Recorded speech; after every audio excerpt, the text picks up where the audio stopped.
안녕하세요. 저는 30대 직장인입니다. 이곳에서 많은 분들의 사연을 들으면서 놀라기도 하고 웃기도 하며 마음속 상처를 치유했어요. 저와 비슷한 고민을 하시는 분들에게 조금이나마 위로가 되실까 싶어 이렇게 사연을 적어보게 되었습니다. 몇 년 전까지만 하더라도 저에게는 남편이 있었어요. 남편은 진취적이고 적극적인 사람이었고 성공을 위해 정말 열심히 일하는 노력형인 사람이었습니다. 행복을 위해서 노력하는 줄 알았지만 사실 남편은 인생에서 돈이 가장 중요한 사람이었어요. 그러다 보니 세상에서 제일 좋은 사람은 돈이 많은 사람이라 생각을 했죠. 남편뿐만 아니라 시댁 식구들 모두 그런 성격을 가지고 있었는데 그러다 보니 저보다 일찍 결혼을 했던 동서는 시댁에서 많은 사랑을 받았습니다. 동서는 화장품을 판매하는 사업을 했었는데 생각보다 판매가 잘 돼서 거의 시댁 식구들을 먹여 살릴 수 있을 정도였어요. 저도 처음에는 동서가 정말 대단하다고 생각을 했었는데 결혼하면서 같이 지내다 보니 돈이 많은 만큼 인성을 갖춘 건 아니더라고요. 결혼 전 다 같이 모여 인사하는 식사 자리에서도 시댁 식구들은 정식 인사 자리임에도 저보다도 동서를 챙기기 바빴어요. 시연아, 이것 좀 먹어봐라. 이게 참 맛있네. 시연이 입맛에 꼭 맞을 것 같아. 요새 일이 참 바쁘지? 이렇게 형님 소개하는 자리에 함께 해줘서 고맙다. 바쁠 텐데 신경 쓸 것도 많은 애가 그래도 가족 행사라고 참석을 해주니 내가 너무 고마워. 은주는 시연이 처음 보지? 우리 둘째 며느리란다. 우리 집 기둥이야.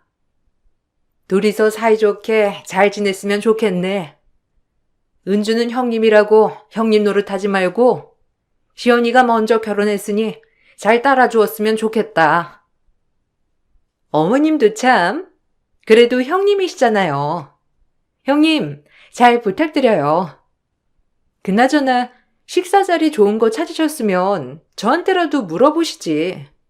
여기는 좀 퀄리티가. 그래도 첫인사 자리인데 신경을 좀 쓰시지 그러셨어요. 어쨌든 이런 거 다음에는 저한테 물어보시면 제가 정말 괜찮은 곳 소개해 드릴게요. 아주버님이 어떤 분이랑 결혼하실까 궁금했는데 딱 결혼 상대 데리고 오셨네요. 저번에 제 친구 소개해 줬을 때는 연애하긴 좋은데 결혼 상대는 아니라고 하시더니만. 아주버님이 어떤 말 하셨는지 알겠어요. 그죠, 재수씨? 원래 남자는 연애랑 결혼은 따로 생각해야 돼요. 연애할 때야 몸매 좋고 매력적인 여자가 좋지만 결혼할 때는 솔직히 좀 안정감 드는 여자가 최고잖아요. 거기에 딱 맞는 여자 내가 만났지 뭐예요. 그래도 진짜 착하고 착실한 사람이니까 다들 잘 부탁해요. 은주야, 우리 집은 이렇게 화목해. 자주 식사 자리도 만들어 같이 모이기도 하고 잘 지내고 있어. 우리 재수씨는 진짜 쿨해서 너랑도 잘 지낼 수 있을 거야. 맞아요. 제가 좀 쿨한 편이죠. 근데 회사 다닌다고 했었죠? 형님 어디 다니고 있어요? 근데 회사 다니면 나중에 아이 낳을 때는 어떻게 해요? 아니, 저는 사업하는 사람이라서 그런 거 잘 몰라서요. 제가 사회생활을 사업으로 시작해가지고 회사 생활은 잘 몰라요. 친구들한테 들어보니까 월급도 생각보다 많지 않더라고요. 그래가지고 어떻게 아이는 낳나 몰라요. 형님도 자녀 계획 있으세요? 아, 그냥 중견기업 회사 다니고 있어요. 아직은 예비신랑이랑 아이 계획은 없고 결혼하고 신혼생활 좀 즐기다가 아이 계획하려고요. 아직은 좀 이른 것 같고 저희도 준비해서 아이 가지려고 하고 있어요. 사업하시면 바쁘시겠네요. 저도 들어보니까 주변에서도 많이 가는 곳이더라고요. 제 지인들 중에서도 시연시내 화장품 쓰는 사람들 많거든요. 그죠? 제 사업이 좀 잘 되는 편이죠. 이제는 뭐 입소문 타고 오시는 분들도 많고 굳이 홍보하지 않아도 찾으시니까 잘 되니까 뭐 월급쟁이 푼돈은 부럽지도 않더라고요. 주변에서 그래도 사업하는 거 불안하지 않냐고 하는데 뭐 전 알아서 잘 되니 그 푼돈 받으면서 하루 종일 회사에 얽매이는 것도 별로인 것 같아요. 어쨌든 형님은 그게 맞으시니까 회사 다니시겠지만 전 푼돈 받고는 못 살겠어요. 그래.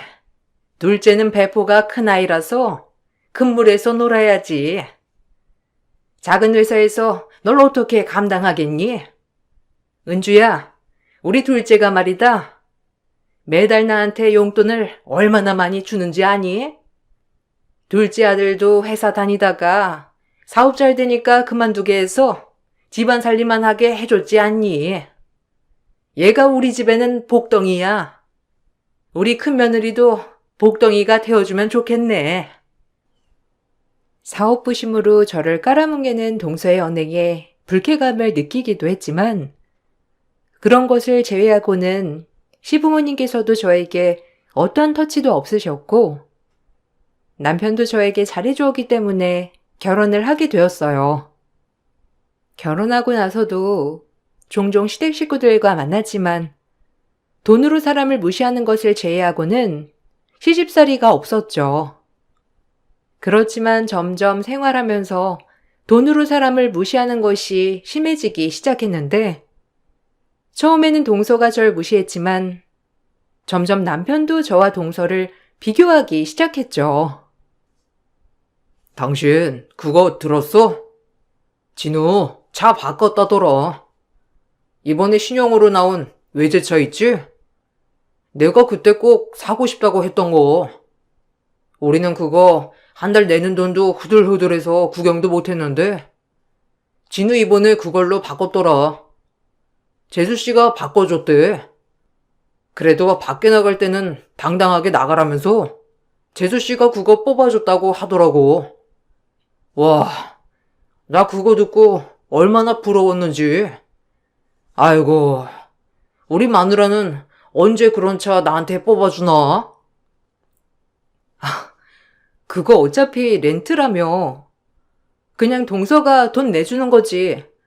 무슨 일시불로 산 것도 아니던데 왜 부러워해? 우리가 그 차 사는 거랑 마찬가지인 거야.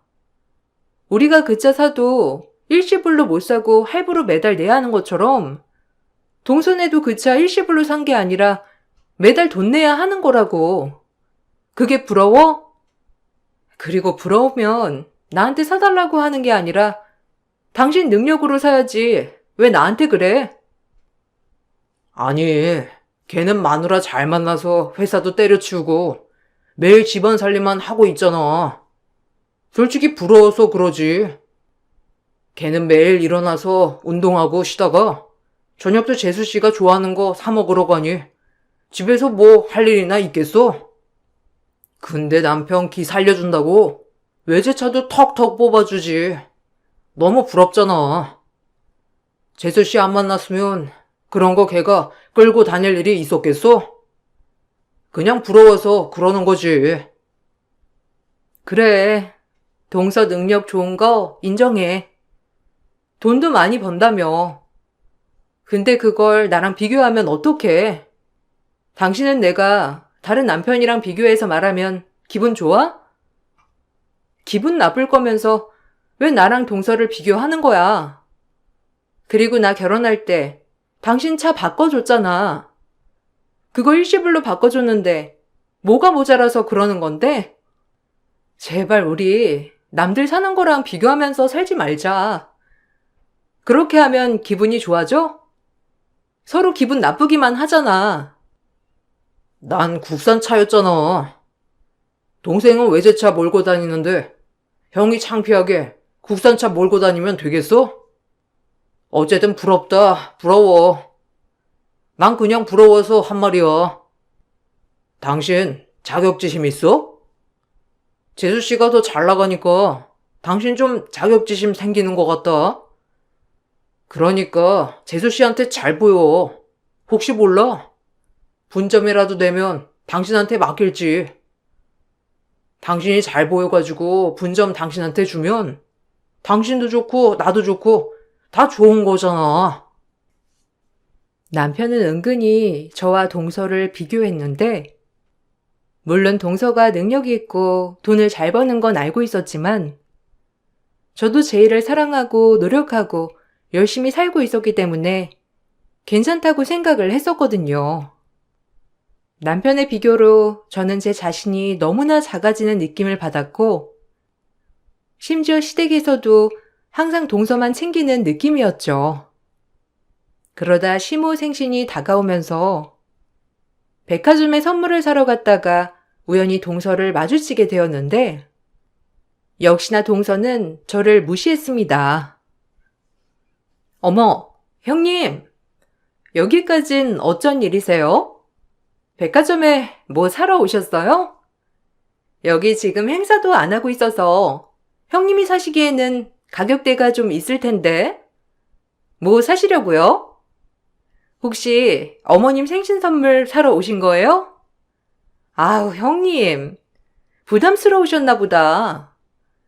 저 신경 쓰이셔서 여기까지 오신 거죠? 아유, 됐어요, 형님. 저 신경 안 쓰셔도 돼요. 형님 월급으로 비싼 거 사드리면 나중에 감당 어떻게 하시려고. 아, 동서, 아니야. 그냥 어머님 저번에 보니까 지갑이 낡으셨더라고. 그거 바꿔드리려고 온 거야. 동서는 여기 어쩐 일이야? 동서도 어머님 생신 선물 사러 온 거야? 뭐 사려고? 혹시나 겹치면 안 되니까 서로 공유하자. 나는 어머님 지갑 사려고 하는데 동서는 뭐 드리려고? 생신 때 식당 예약해서 밥 먹으려고 하는데 동서가 그때 괜찮은 곳 많이 알고 있다고 했잖아. 추천 좀 해줄 수 있어? 아, 저는 따로 선물은 안 드려요. 솔직히 제가 시댁에 해드리는 것만 해도 많아서 굳이 생일까지 챙길 필요가 있을까 싶어서요. 오늘은 제가 예약한 가방 받으러 온 거예요. 어머님 생신 식당 가서 먹으려고요? 그래도 형님이 계신데 생신상 차리셔야죠. 저야 뭐 비싼 코스 요리 이런 거 사드릴 수 있지만 솔직히 형님네는 사정이 그러시니 직접 상 차리셔서 성의를 보이시는 게 낫지 않겠어요? 생신상? 동서도 처음에 결혼하고 생신상 차려드렸어? 아, 나는 그때 회사 일이 있어가지고 시간을 뺄 수 없을 것 같은데. 그냥 동서가 괜찮은 곳 추천 좀 해줘. 어쨌든 1년에 한 번밖에 없는 생신인데 좋은 곳에서 축하해드리고 싶어서. 동서도 그날 올 거지? 저녁에 같이 시간 맞춰서 어머님 아버님이랑 같이 식사하자. 어른들 편하게 드실 수 있는 곳으로 추천 좀 해줘. 형님은 제가 추천한 곳 급이 안 맞으실 것 같은데. 어쨌든 몇 곳 추천은 해드릴게요. 아, 그리고 저는 어머님 생신에 못 가요. 사업도 바쁘고 시간 빼기도 어렵고요. 어머님도 다 이해하시니까 괜찮을 거예요. 어쨌든 추천해준 곳 가격대가 좀 있을 수 있으니까 참고하세요. 근데 그렇게 무리하면 나중에 생활비 빠듯하시지 않겠어요? 시모의 생신으로 선물을 사러 갔던 저는 동서에게 식당 추천을 부탁했고, 동서는 정말 비싼 식당을 추천해주면서 제가 급에 맞지 않을 것 같다는 말도 서슴지 않게 했죠. 절 무시하는 동서를 보면서 기분이 나빴지만 어쨌든 동서 기준에서는 그럴 수 있겠다 생각을 하고 넘어갔어요. 시모의 생신 때에는 결국 제가 직접 생신상을 차려드렸고 시부모님 모두 너무나 좋아하셨어요. 동서는 사업이 바쁘다며 참석하지 않았지만 그 와중에도 시댁 식구들은 없는 동서를 챙기기 급급했는데 그때부터 전 이 집 식구들에게 저는 무엇일까 고민을 하게 되었죠. 그러다가 제가 임신을 하게 되었고 임신을 하고 나서 초기 입덧이 너무 심해서 한 끼도 못 먹었었어요. 매주 있던 가족 모임에도 참석을 하지 못하게 되었는데 동서가 갑자기 전화가 왔어요. 형님, 괜찮아요? 아주버님이 형님 입덧이 진짜 심하다고 하던데 진짜 심한 거예요? 정말 한 끼도 못 먹고 있는 거예요? 아니, 얼마나 입덧이 심하면 가족들 다 모인 자리에 오지도 않고 그래도 가족 모임은 다 참석하기로 했는데 형님이 안 오셔서 좀 그랬어요. 어쨌든 저희끼리 밥 잘 먹긴 했는데 뭐 입덧하면서 일주일에 5kg나 빠지셨다면서요? 괜찮아. 생각보다 입덧이 심해서 어딜 움직일 수가 없네.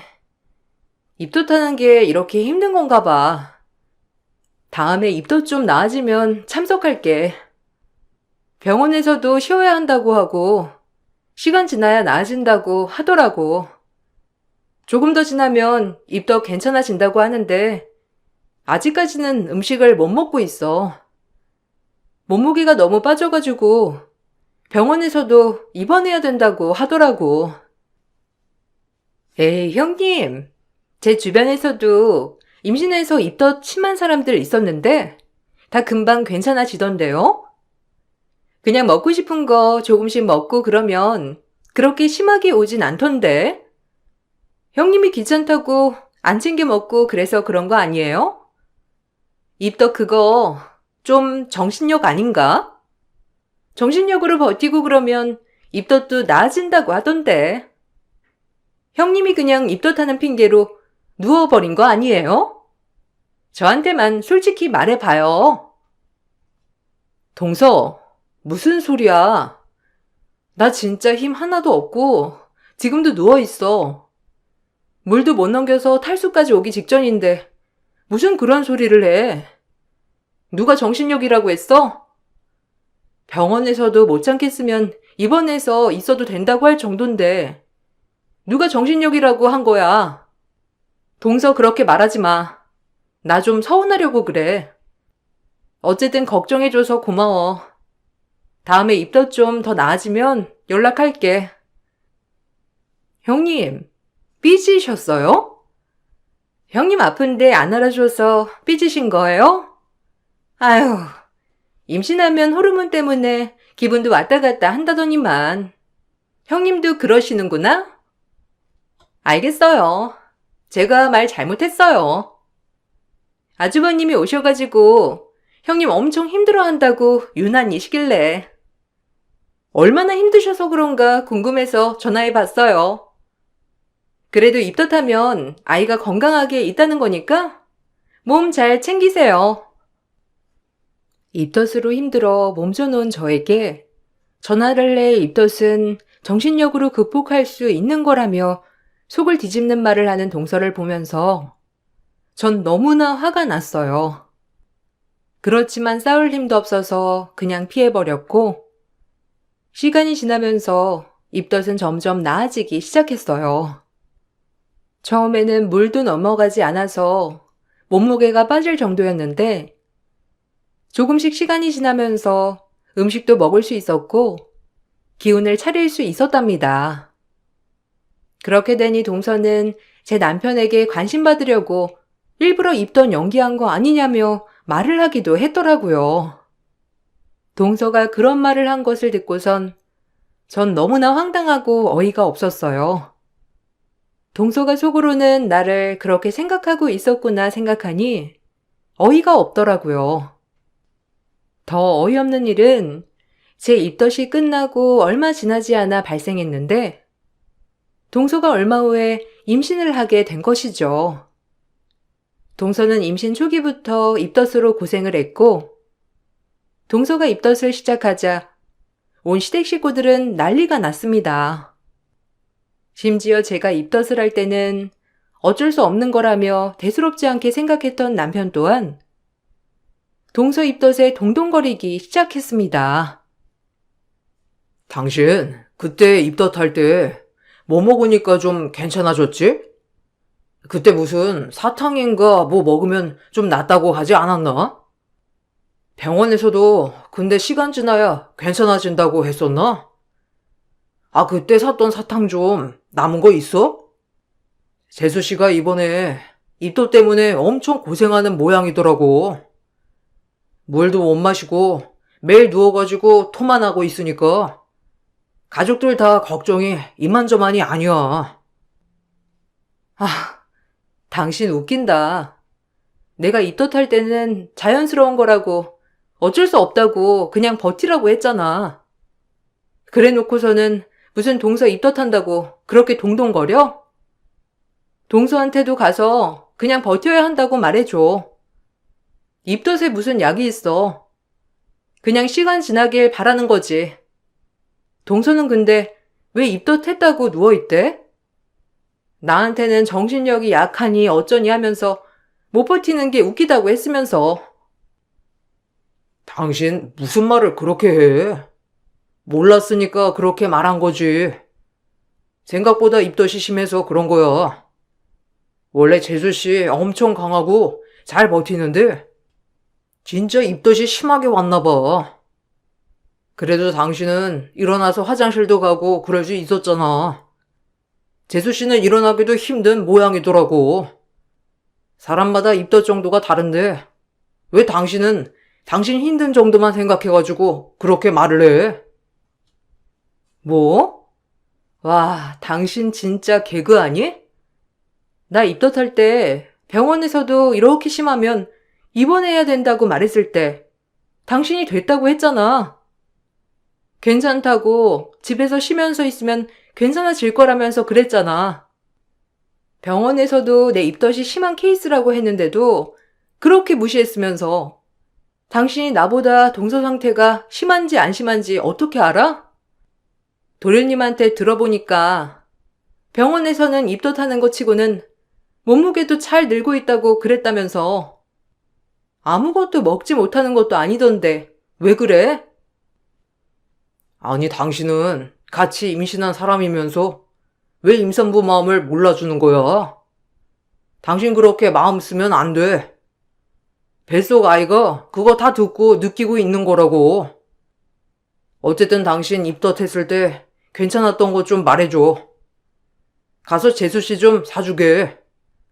저렇게 고생하는 거 보면서 엄마랑 아빠도 엄청 걱정하시는데 내가 가만히 있을 수 없지. 가서 뭐라도 도와줘야 하지 않겠어? 당신도 재수 씨한테 가서 뭐 도와줄 거 없냐고 좀 해봐.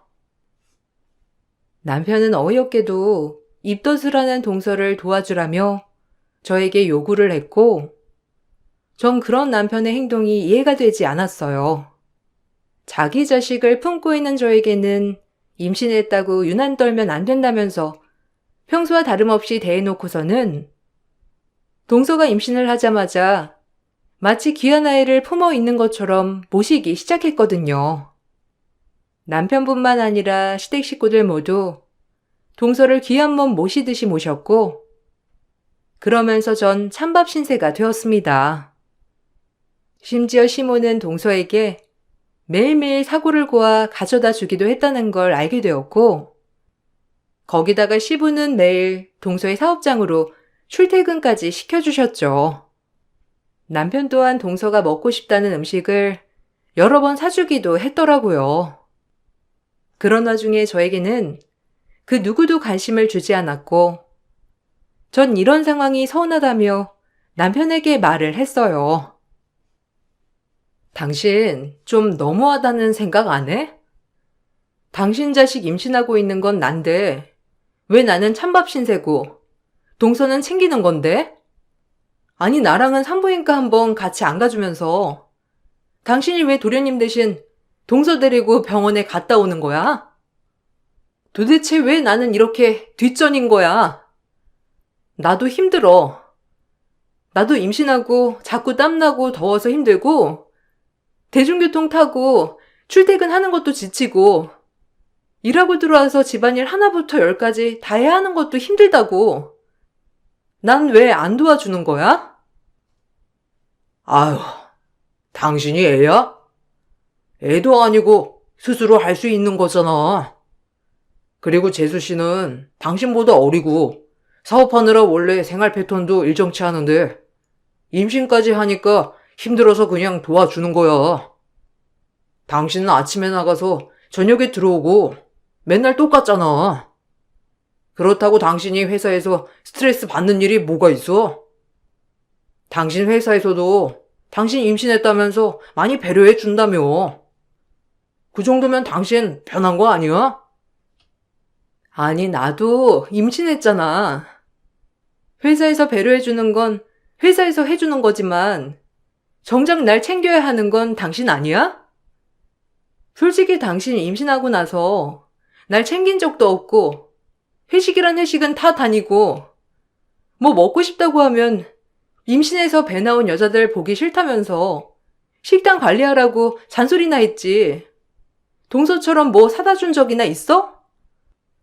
그래 놓고서는 왜 내가 철없이 징징대는 걸로 대해? 아니, 그게 철없는 게 아니면 뭔데? 내가 뭘 못해줘서 그래? 당신 임신해서 자는 거 불편할까봐 나 바닥에서 자잖아. 그리고 당신 힘들까봐 저녁도 먹고 들어오고, 회식했을 때도 당신 깰까봐 작은 방에 가서 자고, 내가 배려란 배려는 다 해주고 있는데 무슨 소리를 하는 거야? 그리고 재수 씨는 재수 씨 외벌이라서 먹고 싶은 거 있어도 돈 아끼느라 잘 못 먹어서 내가 사다 주는 거지. 동생이 일을 안 하니까 걔가 사다 줄 수 없잖아. 아니, 그니까 그걸 왜 당신이 하고 앉아있냐고. 동서 돈 잘 번다며. 그 돈 다 도련님한테 준다면서. 도련님이 그 돈으로 사주면 되는 거 아니야? 그걸 왜 당신이 하고 있냐고 물어보는 거잖아. 그리고 어머님, 아버님도 너무하셔. 나한테는 몸 괜찮냐? 아이 잘 크고 있냐? 한번 물어보시지 않으시면서. 동서한테는 사골이며 전복이며 몸에 좋다는 건 다 챙겨 보내시고, 나한테 동서 힘드니까 가서 집안일 좀 해주라고 시키시기나 하시고. 이게 너무한 게 아니면 뭐야? 아, 좀 윗사람이면 마음을 곱게 써. 재수씨 당신보다 아랫사람이고 어려. 어떻게 재수씨가 우리 가족 생각하는 것보다 못하냐? 당신 그렇게 쫌생이처럼 생각하면 나중에 아이한테 그게 다 간다니까? 아이 태어나면 내가 어련히 잘할까? 지금은 당신 보기에도 건강하고 괜찮아 보이니까 그것보다 안 좋아 보이는 재수씨 좀 챙겨주는 거야. 내가 당신 몸도 안 좋은데 재수씨 챙기겠어? 출산일이 다가오면서 시댁 식구들과 남편의 태도에 전 너무나 실망을 했고, 거기다가 중간중간 나를 놀리듯이 전화 오는 동서가 얄밉기도 하고 제 자신이 너무나 비참하기도 했습니다. 그래도 뱃속에 아이가 있었기 때문에 기운을 냈어요. 아무도 챙겨주지 않았지만 저 혼자 출산용품도 준비를 하고 아이용품도 준비를 하면서 출산을 준비했죠. 그 와중에도 남편은 내가 샀던 출산용품을 형님으로서 동서에게 나눠주라며 허락도 없이 가져가기도 했어요. 저는 그런 남편의 태도에 정말 있는 정 없는 정 다 떨어지기 시작했는데, 결국 제가 폭발하게 된 사건은 바로 명절에 발생했어요. 명절날 온 가족이 모여 음식을 만들고 있을 때 저와 동서가 동시에 진통이 오기 시작했어요. 저는 명절쯤이 출산 예정일이라 곧 출산이 임박했다는 걸 알았지만, 동서는 아직 꽤 남아있음에도 제가 배가 아프다고 하자마자 동서도 아프다며 눕기 시작했죠. 여보, 나 진통 온 것 같아.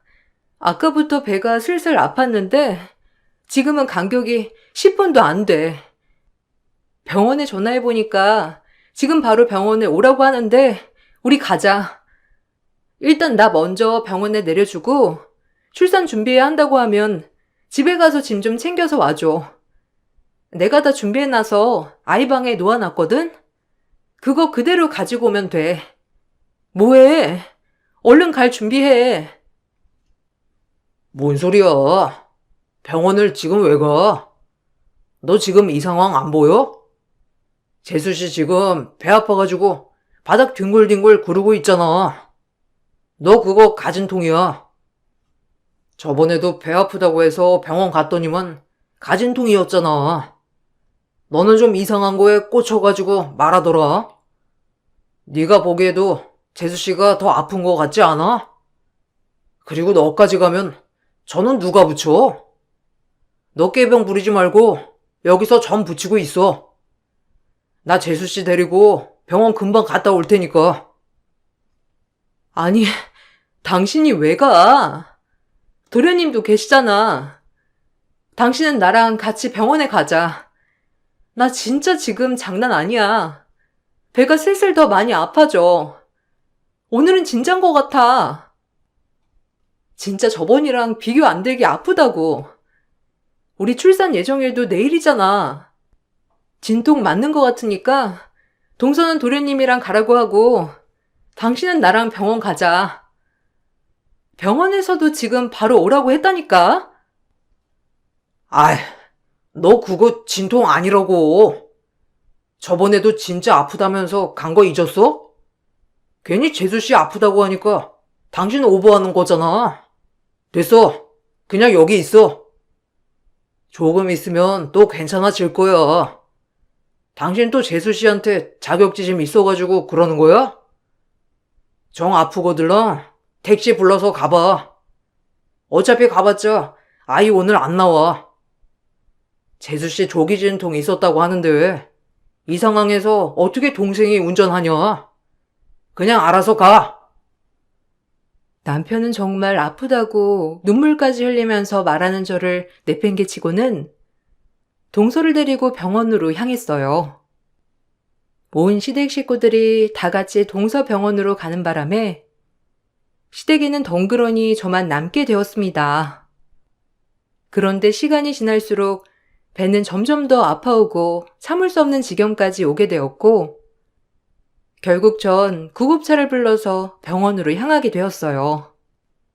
가는 도중에 친정으로 전화해 엄마를 불렀고 전 그날 출산을 했습니다. 나중에 들어보니 동서는 가진통이었다고 했는데 급하게 병원으로 오신 엄마는 제 상황을 듣고서는 무척이나 화가 나셨습니다. 안 그래도 임신 기간 내내 남편이 저에게 했던 일들을 어느 정도 알고 계셨는데 출산일까지 뒷전이었다는 걸 알고 나서는 엄마는 분노를 폭발하셨죠. 반나절이나 지나고 난 후 남편은 병원에 나타났고 화를 내는 엄마에게 남편은 거짓말로 변명까지 했어요. 자네, 지금 이게 뭐 하는 짓인가? 임신하고 나서 우리 애 잘 챙기지도 않아. 내가 안 그래도 자네 두고 보고 있었는데 출산일까지 이렇게 우리 애 내버려두고 지금 뭐 하는 거야? 거기다가 오늘 자네 어딜 갔던 거야? 아이 낳았다고 한 지 몇 시간이나 지났는데 왜 이제야 여길 오는 거냐고? 우리 애가 출산하고서 얼마나 울었는지 알기나 하나? 도대체 정말 뭐 하는 거야? 장모님, 죄송합니다. 거래처에 갑자기 급한 일이 생겨서 피치 못하게 제가 가봐야 했어요. 와이프도 그냥 가보라고 했고 별로 아프다고 안 했어가지고 오늘 출산할 거라고 제가 생각을 못했습니다. 얼마 전에도 가진통 때문에 병원 여러 번 왔다 갔다 했던 터라 이번에도 가진통이라 생각을 했습니다. 정말 죄송합니다. 장모님, 제 불찰입니다. 지금 자네 거짓말하고 있는 거야? 내가 우리한테 들은 게 있는데 지금 거짓말하고 있는 거냐고? 아니, 그 집에서는 우리 애는 며느리가 아니라니? 당장 출산해도 모자란 애들이고 명절 음식 한다는 것도 기가 막혔는데 진통 와서 고생하는 애 내팽개치고선 그 식구들 다들 어디 갔나? 그게 말이 된다고 생각해? 나 이번 일 가만히 안 있을 거야. 그동안 우리 애 그 집에서 데리고 올까 수천 번 고민했는데 이제는 안 되겠네. 장모님, 죄송합니다. 그렇지만 장모님이 생각하시는 것처럼 저희 가족들 이 사람 그냥 내팽개치지 않았습니다. 임신했다고 해서 집안일에 신경 쓰게 해본 적 없고 저희 어머니 아버지 시집살이 한번 시켜본 적 없습니다. 고작 제가 재수 씨 아픈 거 챙겼다고 해서 이러시는 거면 저야말로 서운합니다. 장모님께서 저한테 이렇게 큰 소리 치실 만큼 제가 잘못한 게 있다고 생각 안 합니다. 뭐? 정말 안 되겠네. 우리 애가 자네랑 이혼 안 하겠다고 해도 내가 끌고 올 거야. 어디서 감히 귀한 우리 딸을 이따위로 대접을 해? 내가 가만히 있을 줄 알아? 귀한 우리 딸을 데리고 갔으면 귀한 대접을 해줘도 모자랄 판국에 찬밥 신세라니. 자네랑 더 이상 할 말 없네. 그렇게 잘못한 게 없다고 생각하면 앞으로 어떻게 되는지 두고 보게. 엄마는 남편의 당당한 태도에 더욱 화가 나셨고, 저도 남편과 더 이상 살고 싶은 생각은 없었지만, 친정에서는 저보다 더 화가 나셔서 어떤 일이 있어도 이혼을 시킨다고 하셨죠. 전 친정의 도움으로 남편과의 이혼을 준비했는데, 이혼을 준비하면서 제가 몰랐던 것들이 하나둘씩 밝혀지기 시작했습니다. 알고 보니 동서의 사업은 시댁 식구들의 돈이 모두 들어간 상태였어요. 즉 시댁 식구들의 사업 투자로 동서가 사업을 하게 된 것이고 그게 잘 됐던 것입니다. 물론 사업 명의가 동서 이름으로 되어 있으니 그동안 돈줄을 쥐고 있었던 건 동서였고 그러다 보니 시댁 식구들은 자연스럽게 동서를 우대해 줬던 것이죠. 또 하나 알게 된 것은 그동안 엄마가 남편의 부탁으로 큰 거래를 해주고 있었다는 것이었습니다. 몇 년 전부터 동선의 사업은 판매가 잘 되지 않아서 어려운 상황이었어요.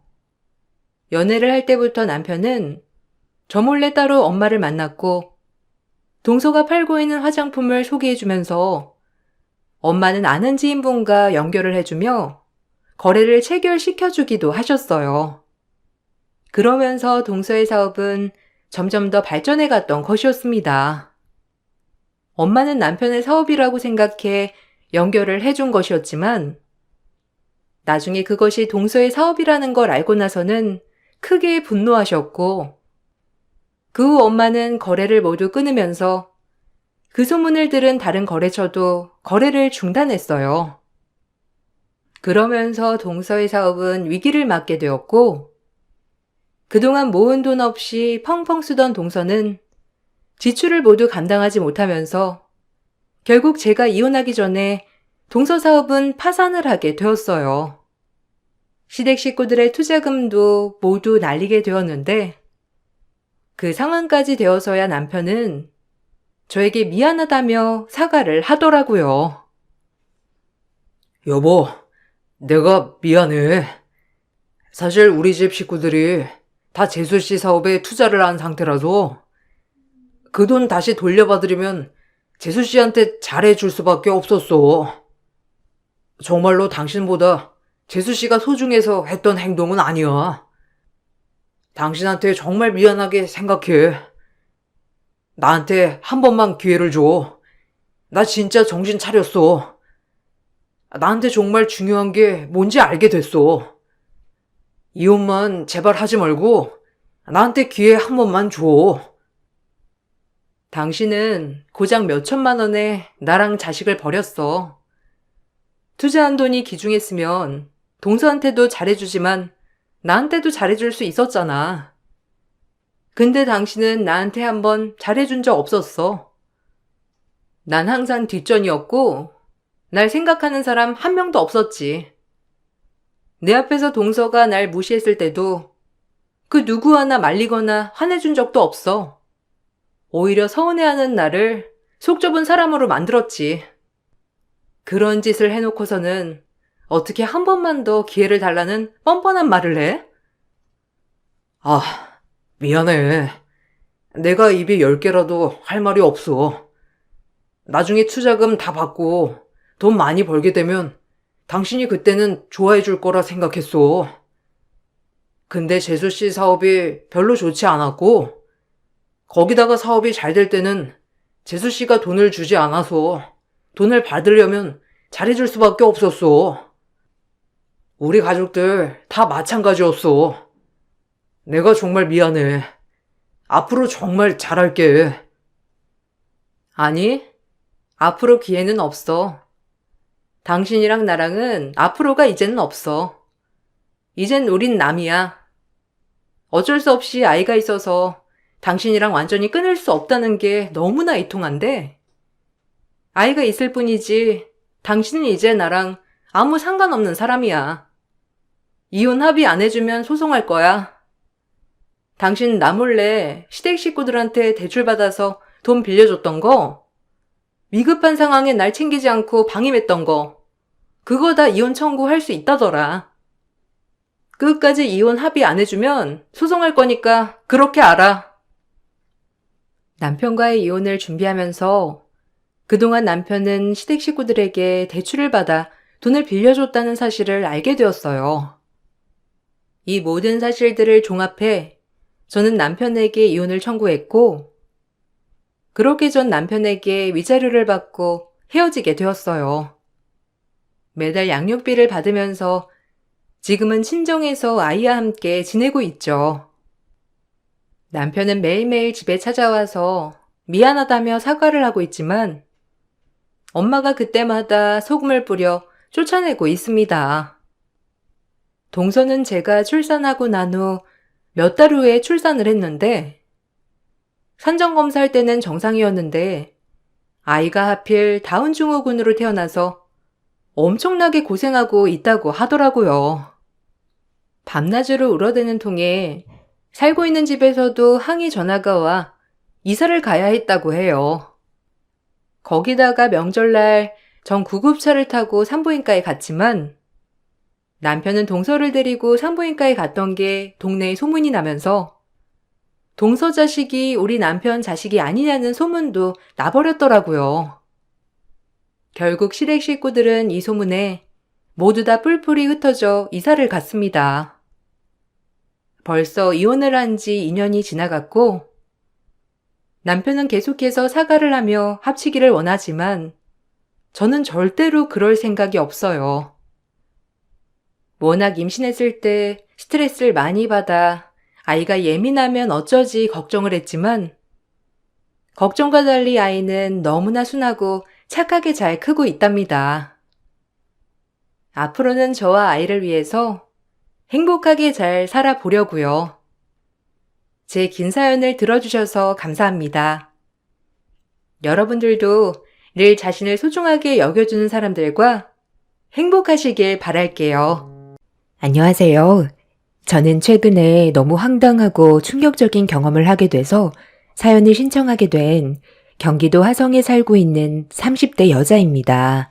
남편과 결혼 생활한 지 3년 차 되었고, 며느리로 지내는 동안 참 많은 일들이 있었지만 이번에 겪게 된 일은 조용히 넘어갈 수는 없을 것 같습니다. 본론부터 말씀드리자면 아주버님의 결혼 문제로 집안 분위기가 별로 좋지 않았었어요. 여자에 관심이 없는 건지 아니면 결혼이 생각이 없는 건지 시댁 모임이 있을 때면 아주버님 결혼 문제로 매번 집안 분위기가 별로 좋지 않았었죠. 결국 시모는 선자리를 주선하겠다고 강제로 자리를 마련하게 되었고, 아주버님은 시모에게 떠밀려 선을 보게 되었습니다. 그런데 여자에게는 관심조차 없어 보였던 아주버님이 선자리를 다녀온 이후 상당히 적극적으로 변했고 첫 만남의 자리가 괜찮았는지 다음번에도 좋은 관계 만들어가고 싶어 약속을 잡았다면서 긍정적인 모습을 보여줬어요. 그렇게 아주버님은 시모가 주선해줬던 선자리에 나온 여자와 몇 번 더 자리를 함께하게 되었고 좋은 소식까지 들려왔어요. 몇 달 뒤 결혼 얘기까지 나오게 될 정도로 속전속결로 모든 상황이 빠르게 흘러가고 있었습니다. 아주버님의 직업은 IT 기업에서 프로그래머로 꽤 높은 연봉을 받으면서 일을 하고 있어요. 그리고 선자리에 나왔던 여성분 직업은 성형외과 의사라는 걸 듣게 되었습니다. 그분도 혼기가 지나 결혼이 어느 정도 급했는지 아주버님과의 결혼을 빠르게 결정한 듯 보였는데 결혼하기에는 좀 빠른 감이 있어 보여 아주버님한테 여성분과의 결혼을 확고하게 결정한 거냐고 물어봤어요. 짧은 만남은 아무래도 서로에 대해 알 수 있는 시간이 현저히 적기 때문에 나중에 서로가 상처로 남게 되는 일들이 생기게 될까봐 최대한 신중하게 결정한 뒤 결혼을 하는 게 좋을 것 같다고 설명을 했는데 갑자기 시모가 저에게 화를 냈어요. 너 지금 나랑 뭐 하자는 거냐? 내가 힘들게 놓은 다리를 무너뜨릴 작정이냐? 쓸데없는 말 할 거면 당장 집으로 돌아가. 내 아들이 결혼한다는데 어디서 초를 치고 있어? 얼마나 예민한지 뻔히 알면서 신중하게 결정하라고? 내 아들은 그럼 대충 결정해서 결혼할 생각이라는 거야? 이번 결혼 만약 무산된다면 그건 전부 다 너 탓이다. 결혼 문턱까지 와서 최대한 조심하고 있는 중인데 하지 말아야 될 쓸데없는 말로 왜 주둥이를 나불거려? 내가 볼 땐 너는 그 입이 문제야. 그냥 가만히라도 있으면 아무 일도 없는데 꼭 하지 말아야 될 말을 꺼내서 집안 분위기를 안 좋게 만든다니까. 제가 아주버님이 잘 되길 바라지 못 되길 바라겠어요? 좋은 사람 만나 결혼하면 당연히 축하받을 일이지만 너무 성급한 것 같아 신중하게 생각해보라는 건데 왜 그런 식으로 말씀하세요? 어머님 마음 급한 거 모르는 거 아니지만 그렇다고 무작정 결혼을 밀어붙이는 것도 문제죠. 나중에 잘못되면 어머님 탓으로 돌아갈 텐데요. 내가 직접 뽑은 며느리감이다.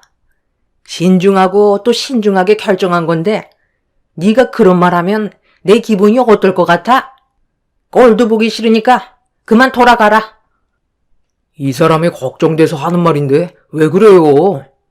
솔직히 제가 봤을 때도 형이 좀 급한 감이 있으니까 그런 거잖아요. 엄마는 항상 그게 문제예요. 뭐든 성급하게 서둘러서 결정했다가 결국 그 피해가 배로 돌아왔잖아요. 이런 적이 한두 번도 아니었으니까 하는 말이죠. 저희는 여기 오고 싶어서 온 줄 알아요? 결혼 문제는 신중해야 되는 건데 그분과 만난 지 얼마 되지도 않아서 결혼을 하겠다고 하길래 좀 더 시간을 두고 만나는 게 어떻겠냐고 한마디 해준 것뿐인데 제 입이 문제라고 흥분하면서 짜증 섞인 말투로 저에게 화를 내고 있는 시모가 이해되지 않았어요. 시부도 제 말에 동의할 정도로 급한 감이 있는 것 같다고 했지만 시모는 어떠한 말도 들으려 하지 않았죠. 보고 싶지 않다고 나가라고 하니까 저희 부부도 시댁에 올 생각 없었는데 오라고 해서 어쩔 수 없이 온 것뿐이었고 아주버님 결혼 문제로 상의 좀 하자면서 도대체 무슨 말을 듣고 싶은 거였는지 시모의 속마음을 알 수가 없었어요. 결국 저희 부부는 기분만 상한 채로 집으로 왔는데 시모가 남편한테 갑자기 전화를 했어요. 남편은 아무 생각 없이 받아서 무슨 일 때문에 전화를 했냐고 여쭤보는 순간 충격적인 말을 듣게 되었습니다. 너는 좀 전에 우리 집에서 꼭 그렇게 말을 했어야 돼? 엄마가 기분 나쁜 건 생각도 안 하는 거야? 어쩜 너는 내 배 아파 낳은 자식인데 자기 마누라한테 푹 빠져서 엄마는 아예 보이지도 않는 거지? 너 처음에 며느리와 결혼한다고 했을 때 엄마가 얼마나 반대했는지 기억 안 나?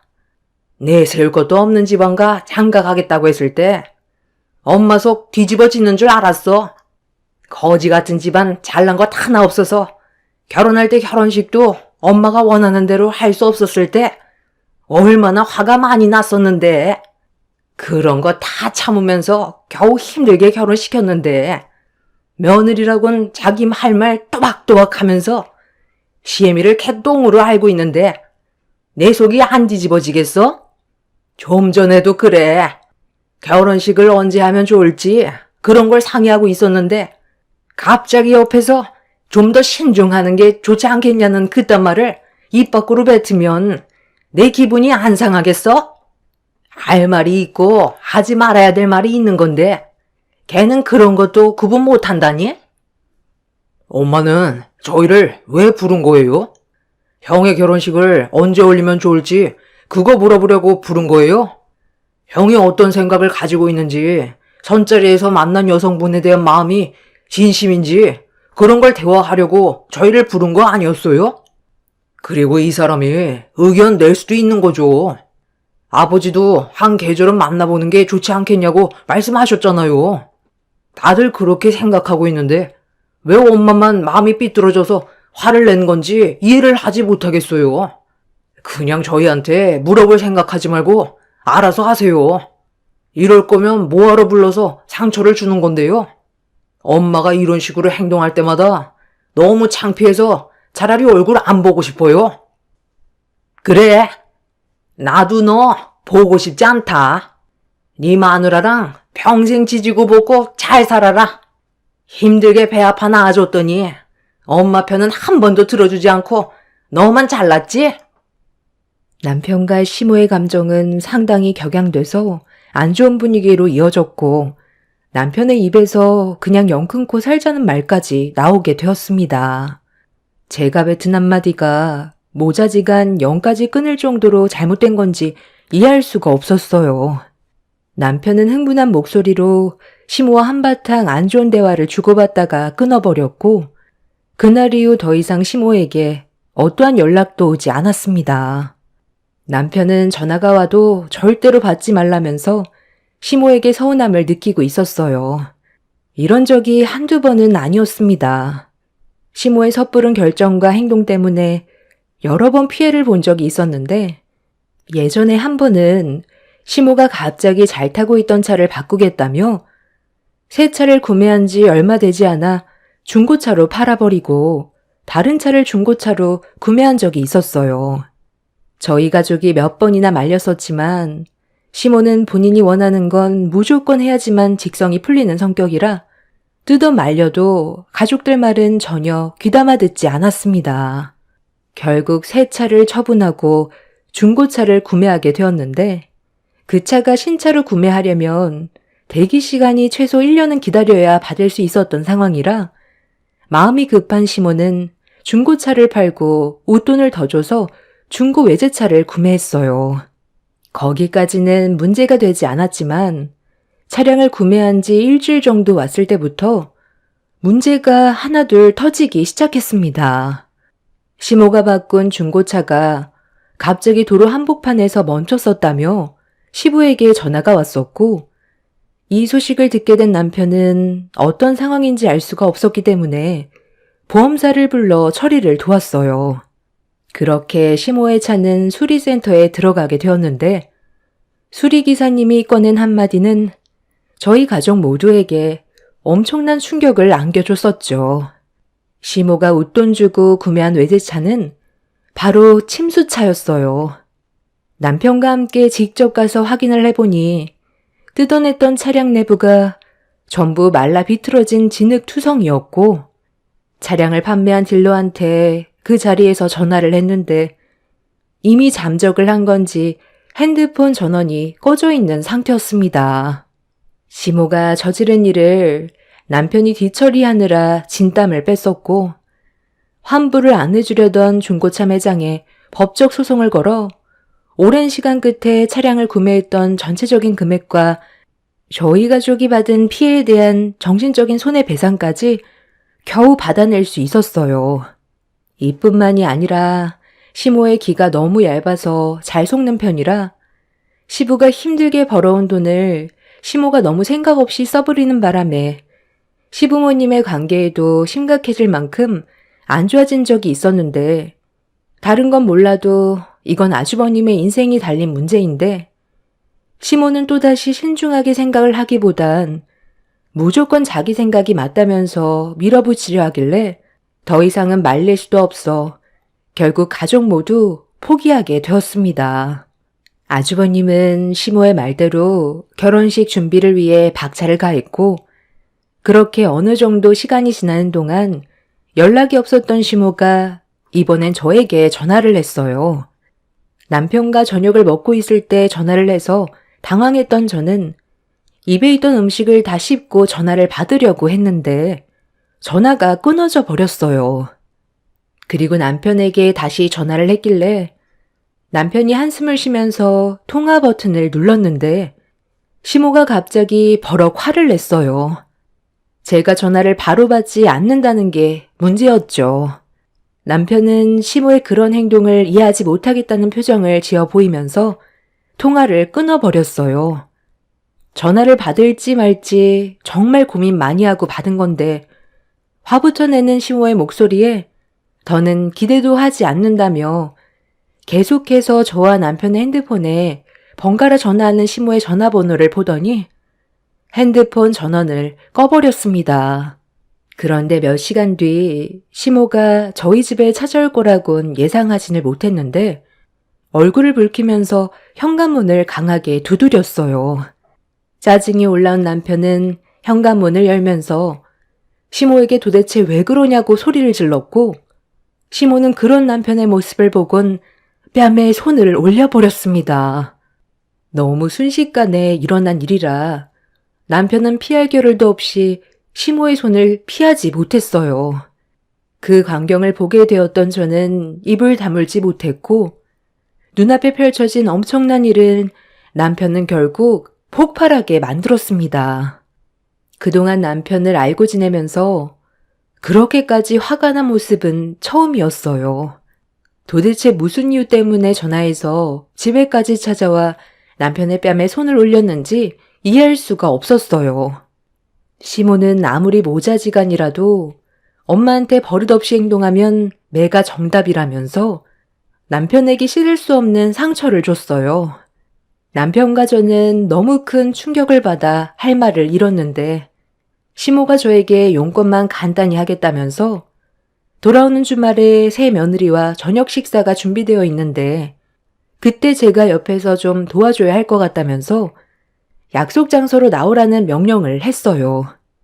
저는 그런 시모의 말에 아무 말도 하지 않았고 남편은 시모에게 뺨을 맞고 상당한 충격을 받았는지 그 자리에 멍하니 서서 시모를 바라보고 있다가 눈시울까지 붉어진 상태로 시모에게 한마디 던졌어요. 형은 그렇게 아끼면서 왜 저는 항상 이런 식이죠? 저는 다리 밑에서 주워왔어요? 도대체 엄마는 저를 뭘로 생각하는 건데요? 무조건 엄마가 하는 말이면 전부 다 들어야 되는 거예요? 저 사람은 그날 가지 않을 거니까 두 번 다시 찾아오지 마세요. 방금 한 행동은 저한테 평생 씻을 수 없는 상처로 남을 것 같네요.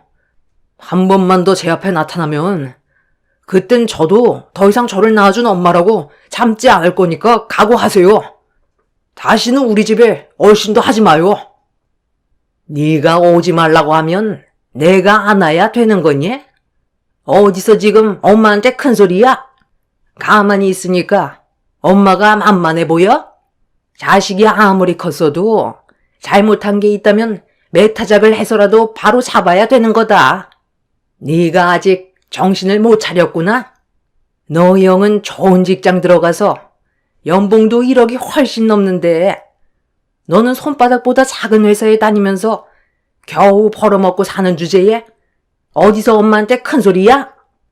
그동안 힘들게 먹여주고 채워주고 공부까지 전부 다 시켜줬더니만 쓸데없이 헛바람 불어서 사자 직업으로 하라고 그렇게 얘기했는데 결국 바람 불면 넘어갈 것 같은 회사에 들어가서 엄마 속 다 뒤집어 놓았으면서 너는 너만 상처받은 거 생각하니?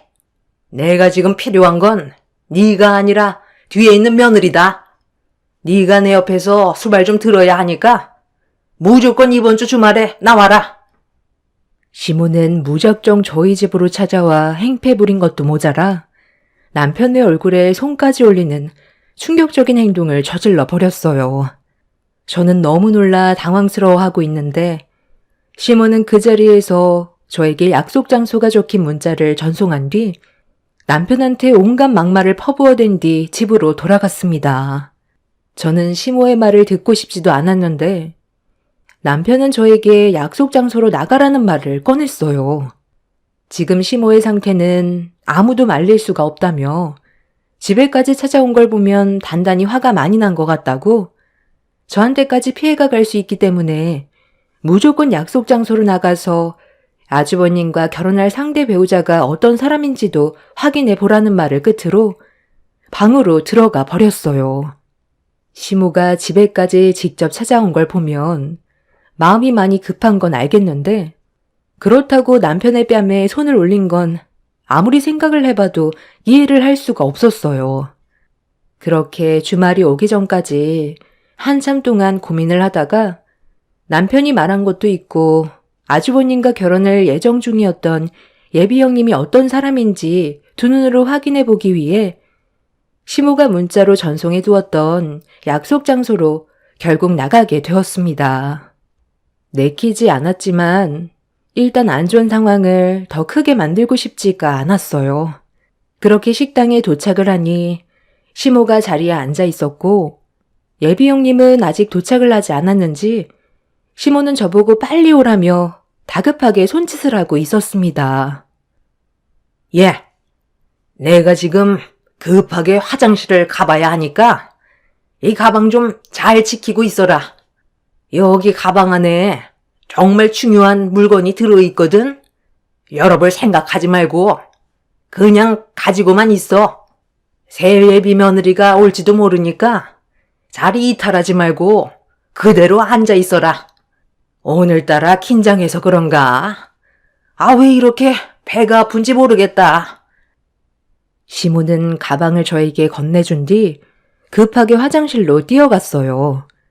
긴장한 것 같다면서 배를 움켜쥐고 있었습니다. 그렇게 한참 동안 기다린 뒤 시모가 안색이 좋지 않은 상태로 다시 자리에 앉았고 가방을 달라고 손을 내미시길래 다시 돌려드렸는데 가방을 열어 무언가를 확인하려고 뒤적거리셨는데 갑자기 굳어져 버린 얼굴로 저를 바라봤어요. 왜 쳐다보시는 건지 알 수 없었던 저는 무슨 일이 생겼냐고 여쭤봤는데 시모가 갑자기 저보고 도둑년이라고 화를 냈어요. 너 방금 뭐라고 그랬니? 무슨 일 있냐고? 그걸 지금 몰라서 물어? 너 내 가방에 있던 반지 상자 어디로 빼돌렸니? 얘가 이제 하다하다 시미 물건에까지 손을 대고 있네. 내가 이래서 거지 집안의 여자를 며느리로 들이지 않으려 했던 건데 눈알 만한 다이아가 박힌 반지를 보니까 눈이 획가닥 돌아가 버렸니? 그 반지가 얼마짜리인 줄 알아? 내가 너한테 물건 훔치라고 했니? 조용히 와서 수발 들고 가면 될 것을 감히 시미 물건에 손을 대? 빨리 안 내놔? 콩밥 먹고 싶어? 어머니, 잠깐만요. 무슨 말을 하시는 건지 저는 도통 모르겠어요.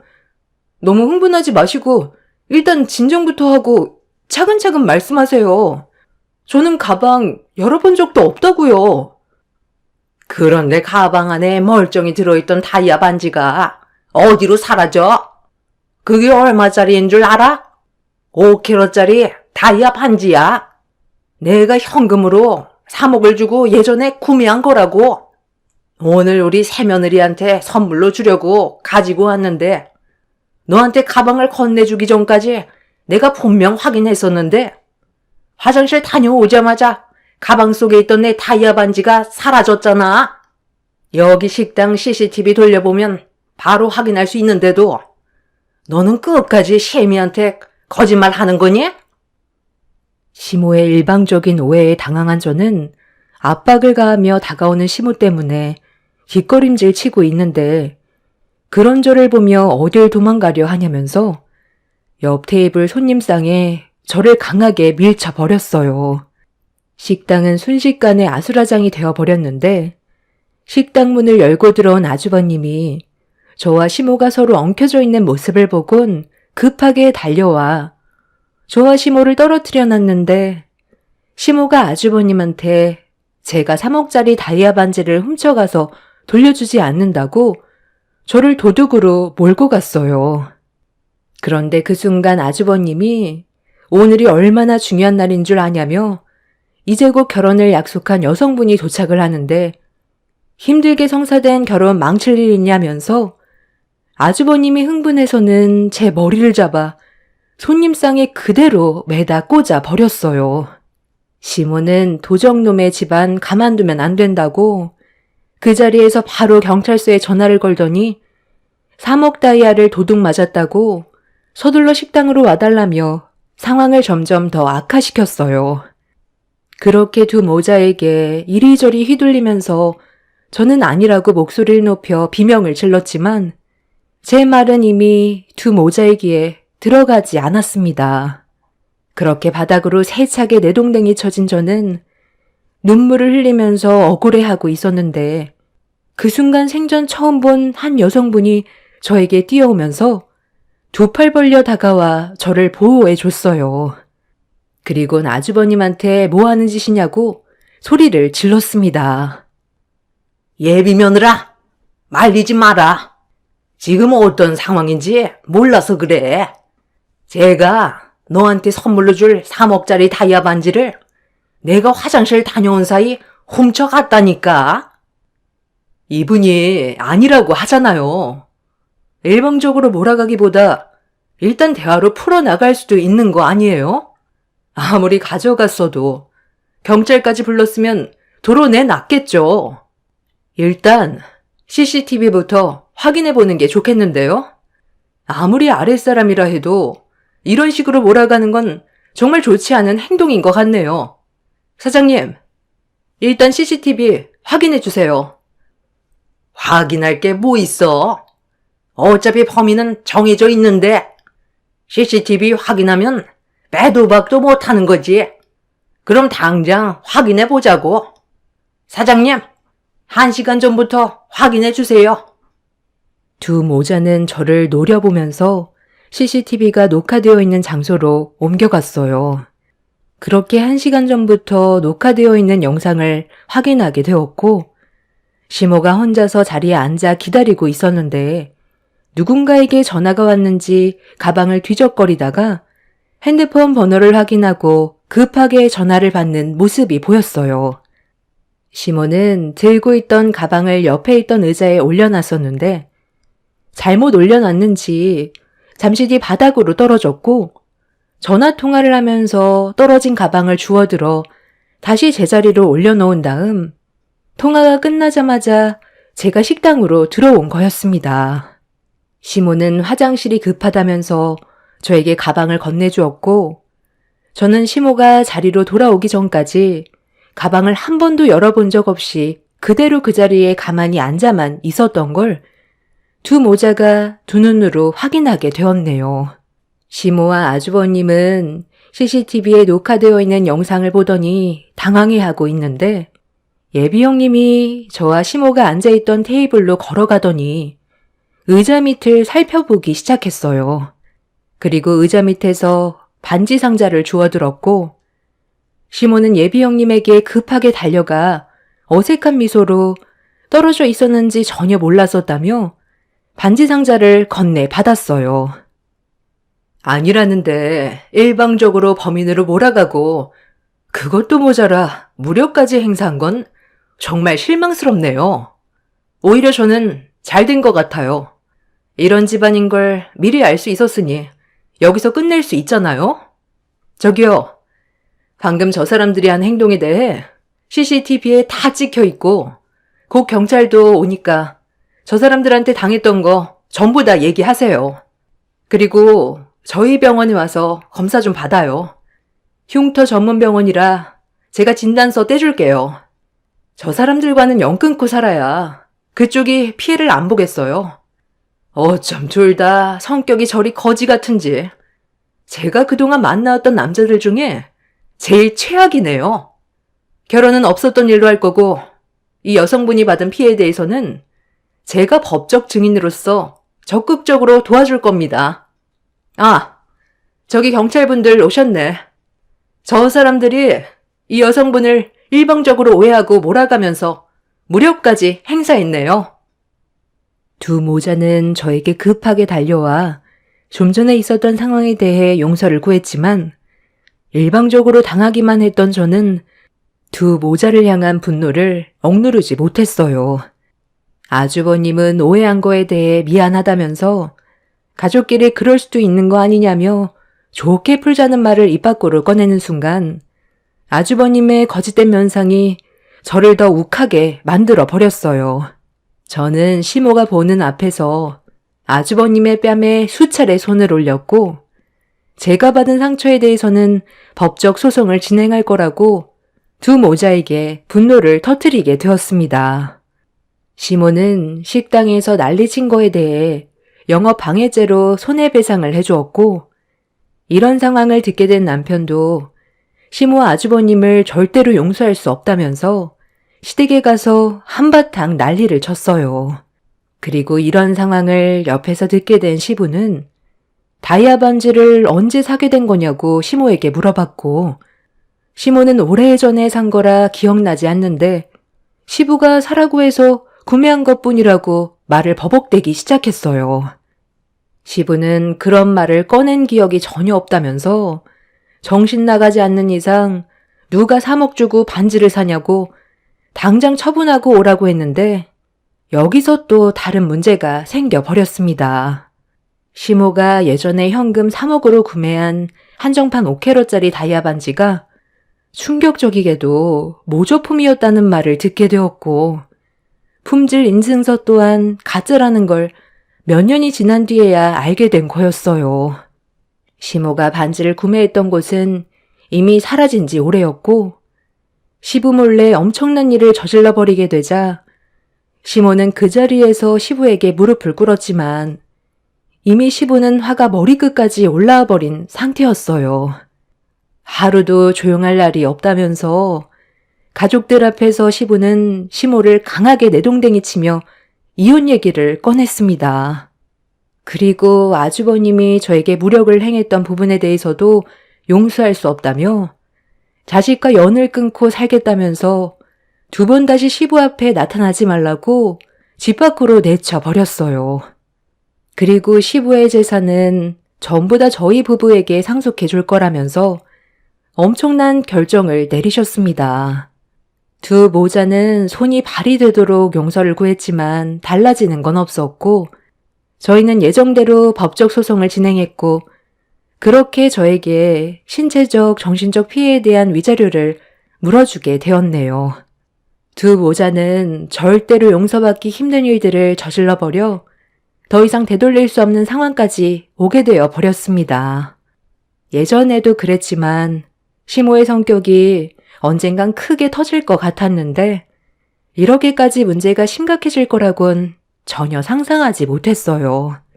시부는 시모의 행동에 질려버려 이혼을 결정했으나 시모는 끝까지 시부에게 매달리고 있는데 이미 마음이 돌아서 버린 시부는 더 이상 받아줄 마음이 없는 것 같아 보였습니다.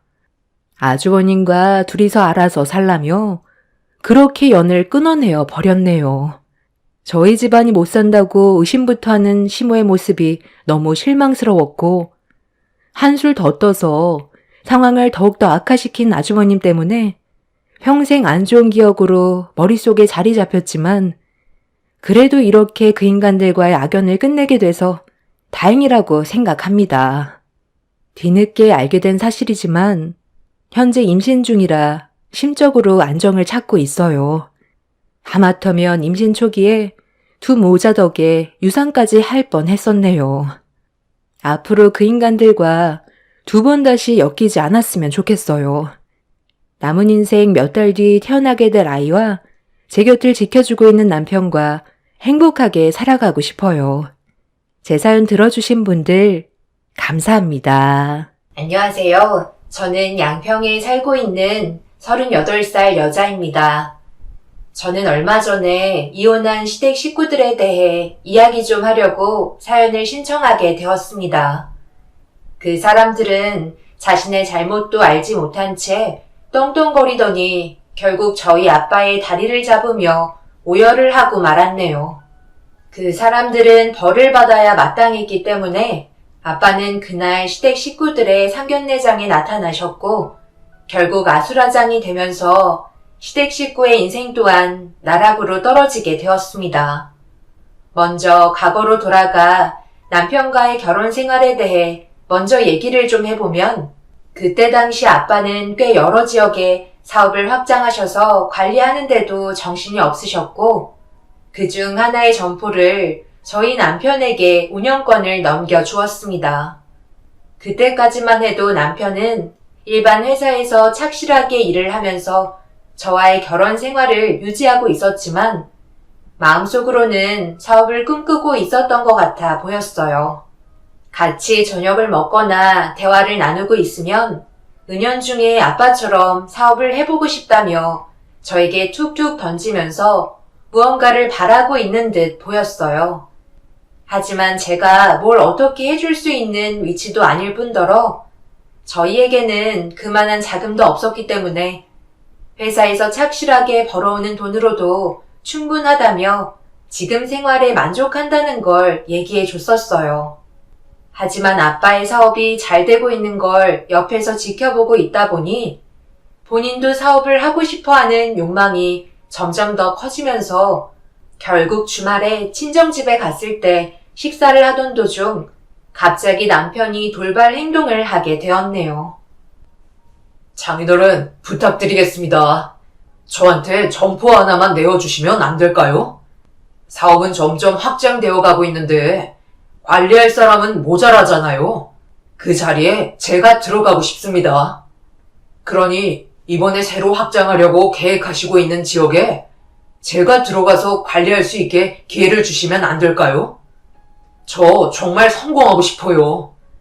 그리고 지연이한테도 멋진 남편의 모습을 보여줘야 하지 않겠어요? 제가 돈이 없어서 사업을 못하는 것 뿐이지 열정 하나만큼은 누구보다 자신 있습니다. 갑자기 그게 무슨 말이야? 당신 회사 일 말고는 아무것도 해본 적 없으면서 갑자기 아빠 사업에 뛰어들어서 어쩌자는 거야? 나도 집안의 가장인데 언제까지 남의 회사에서 푼돈 받으면서 생활하고 싶지 않다고. 내 마음속에는 항상 사장님 소리가 듣고 싶었다고. 정말 잘할 수 있다니까. 장인어른께서 시키는 대로 하면 되는 거잖아. 그동안 닦아오신 길 걷겠다는 건데 잘못된 건 아니잖아. 위험 부담도 적고 뒤에서 알려주시는 대로 움직이면 되는 건데 뭐가 문제라는 거야? 장인어른, 부탁드릴게요. 아빠는 묵묵히 남편의 말을 귀담아 들어주셨고 고민을 하고 계셨어요. 그리곤 잠시 뒤 사업에 기질이 있는지 확인부터 해봐야 할 것 같다며 새로 오픈하게 될 점포에 남편이 들어가서 일을 시켜보기로 결정을 하게 되었습니다. 남편은 기뻐 날뛰며 감사하다며 아빠의 선택에 좋아하고 있었지만 문제는 사업을 한 번도 안 해본 남편이 완벽성에 가까운 아빠의 눈을 채워줄 수 없다는 게 제일 큰 걸림돌이라는 걸 저는 알고 있었습니다. 당연히 저 또한 아빠 밑에서 사업을 같이 운영하지 않겠냐고 물어보셨을 때 몇 번 일을 도와준 적이 있었지만 저 같은 경우 사업을 이끌어갈 정도로 성격상 맞지 않는 것 같아 일찍 포기했었어요. 제일 큰 이유 중 하나가 아빠의 완벽성을 따라갈 수가 없었죠. 뭐든지 자기 일이기 때문에 최선을 다해야 하지만 제 눈에 안 보이는 것들이 사업을 오래 한 아빠의 눈에는 보였고 놓치는 것들이 많아지면서 아빠를 따라가지 못했었어요. 그러다 결국 제 전공을 살린 일을 다시 하게 되었죠. 그때 알았어요. 사업은 아무나 할 수 없는 거고 체질이 맞아야 성공할 수 있다는 걸요. 하지만 제가 그동안 봐온 남편의 모습은 사업을 할 수 있을 만한 성격도 아니었고 의욕 또한 그저 그랬기 때문에 걱정이 많았었죠. 괜히 아빠와 남편과의 사이만 더 멀어질까봐 불안해서 집에 돌아온 이후 진지하게 대화를 이어나갔어요. 그냥 지금 하는 일 하면 안 돼? 당신이 아빠 성격을 몰라서 그러는데 정말 쉽지 않다니까? 당신은 그냥 회사에서 윗사람들한테 안 좋은 소리 들어가며 일하는 게 스트레스 받고 월급도 많지 않으니까 그런 불만들이 사업적으로 눈이 돌아간 거잖아. 나도 인생 살면서 한 번쯤은 사장님 소리 들어봐야 하지 않겠어? 언제까지 회사에 박혀서 남의 돈이나 받으며 생활하는 그런 한심한 사람이 될 수는 없잖아. 회사에서 욕먹는 것도 한두 번이지. 나는 그렇게 살고 싶지 않아. 기회가 있다면 잡고 싶고 내 용기를 장인어른께서 보신 거야. 그래서 시험해 보시겠다는 거잖아. 분명 좋은 기회고 절대 놓치고 싶지 않아. 남편의 의지를 꺾기에는 이미 늦었다는 걸 알 수 있었어요. 그래서 남편의 선택한 길을 믿고 뒤에서 제가 도와줄 수 있는 것들을 최대한 지원해 주었습니다. 아빠의 성격에서부터 어떤 식으로 점포 관리를 해야 할지 그동안 배웠던 것들을 전부 다 알려주었어요. 그렇게 남편은 회사에서 퇴사 절차를 밟고 아빠가 새로 확장한 사업 점포에 들어가 아빠 밑에서 일을 배워나가고 있었습니다. 아무런 사고 없이 몇 년간 잘 이끌어오면 점포를 넘겨주겠다는 아빠의 말에 남편은 최선을 다해 밑에서부터 밟고 올라갔습니다.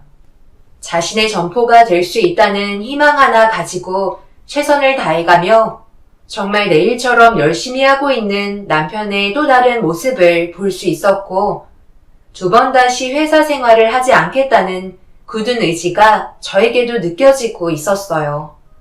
그만큼 남편에게는 간절했던 것 같았네요. 아빠 밑에서 일을 배운다는 게 정말 쉽지 않다는 걸 남편도 느끼고 있었는지 저 몰래 눈물을 훔치는 모습까지 볼 수 있었어요. 아빠는 저한테 가르쳐 줬을 때보다 더 심하게 남편을 대했어요. 아무래도 집안의 가장이기 때문에 더 예민하셨던 것 같습니다. 그렇게 시간이 지나갈수록 아빠의 잔소리는 처음 일을 배울 때보다 줄어들기 시작하면서 무엇을 원하고 어떤 식으로 일을 해야 되는지 터득하게 되었네요. 결국 혼자서 점포를 관리할 수 있을 만큼 수준까지 끌어올리게 되면서 아빠는 남편을 믿고 점포를 내어 주었습니다. 그리고 몇 년간 꾸준하게 사업을 성장시켜 오면서 인정을 받게 된 남편을 긍정적으로 바라보셨어요. 솔직히 이 정도 했으면 이제 넘겨줄 때도 되지 않았나? 매출도 잘 나오고 이렇게 열정적으로 하고 있는데 너무하신 거 아니니? 이 문제는 제가 강요할 상황이 아니라서요. 저희 아빠도 생각하고 계신 것들이 분명 있으실 거예요. 내 아들이 뭐가 못났다고 3년간 무상으로 일을 해줘야 되는 거야? 적당한 선에서 그냥 주면 되는 거지. 우리가 남이야? 한 배를 탄 가족한테 이러면 안 되는 거지. 내가 왜 이런 식으로 나오겠어? 너희들도 서둘러 자리를 잡아야 되고 해야 될 것들이 얼마나 많은데 언제까지 일만 죽어라 하라는 거야? 이렇게는 도저히 안 될 것 같으니까 사돈어른 당장 오시라 해라. 갑자기 일하는 곳에 찾아오셔서는 무작정 그런 식으로 말씀하시면 어떡해요. 바로 해결될 문제도 아닌데 소란 피우지 마시고 일단 사무실에 들어가 계세요. 한두 시간 뒤에 저희 부모님께서 매장에 오신다고 하셨으니까 제발 진정 좀 하시고요. 시모는 남편이 일하는 곳에 갑자기 찾아오셔서는 과거에 남편에게 했던 약속을 지키지 않는다며 화를 내고 계셨습니다. 몇 년 뒤에도 변함없이 꾸준하게 잘 이끌어가는 모습을 보여주면 아빠가 점포를 내어주겠다고 약속을 했었거든요. 그만큼 저희 아빠 또한 사위가 어느 정도의 능력을 가지고 있는지 확인해 보고 싶어 하시는 것 같았어요. 아빠에게 있어서 점포를 내어주는 건 자식을 주는 것과 같았기 때문에 최대한 신중하게 결정하시려고 많은 준비를 하고 계셨지만 그런 것들을 시몬은 못마땅해 하셨어요. 아들 같은 사위를 믿어주지 못해서 안 주는 거 아니냐고 난리를 치시는데 솔직히 기분은 별로 좋지 않았습니다. 그렇게 한참 뒤에 부모님께서 도착하셨고 남편을 불러 따로 대화를 이어나가셨습니다. 그리고 매장 밖에까지 들려오는 남편의 목소리는 상당히 밝아 보였어요. 잠시 뒤 매장에서 부모님과 밖으로 걸어 나온 남편의 얼굴에는 미소가 한가득이었고 모든 게 원하는 대로 이루어졌다는 걸 알 수 있었습니다. 아빠는 남편과의 약속대로 점포를 내어주셨습니다. 항상 남편을 친아들같이 대해주신 아빠는 저희 부부가 잘 사는 모습을 보고 싶어 하셨어요.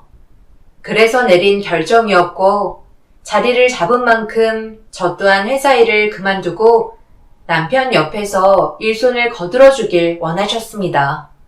그렇게 해야 매장이 더 안정적으로 돌아갈 거라는 말에 저도 회사 일을 정리하고 남편 옆에서 필요한 부분들을 해결해 주었네요. 그리고 시몬은 저희 부모님께 감사하다며 그제서야 가족 같다는 말씀을 하셨습니다. 그동안 남편이 저에게도 잘했었지만 무엇보다 아빠가 마음에 들어 하셨던 건 꼭 성공하겠다는 열정을 마음에 들어 하셨던 것 같아요. 그리고 그날 이후 점포는 남편의 명의가 되었고 그 책임감은 더욱더 크게 다가왔는지 열심히 일을 하는 모습을 지켜보며 제 남편이라는 게 자랑스러웠습니다.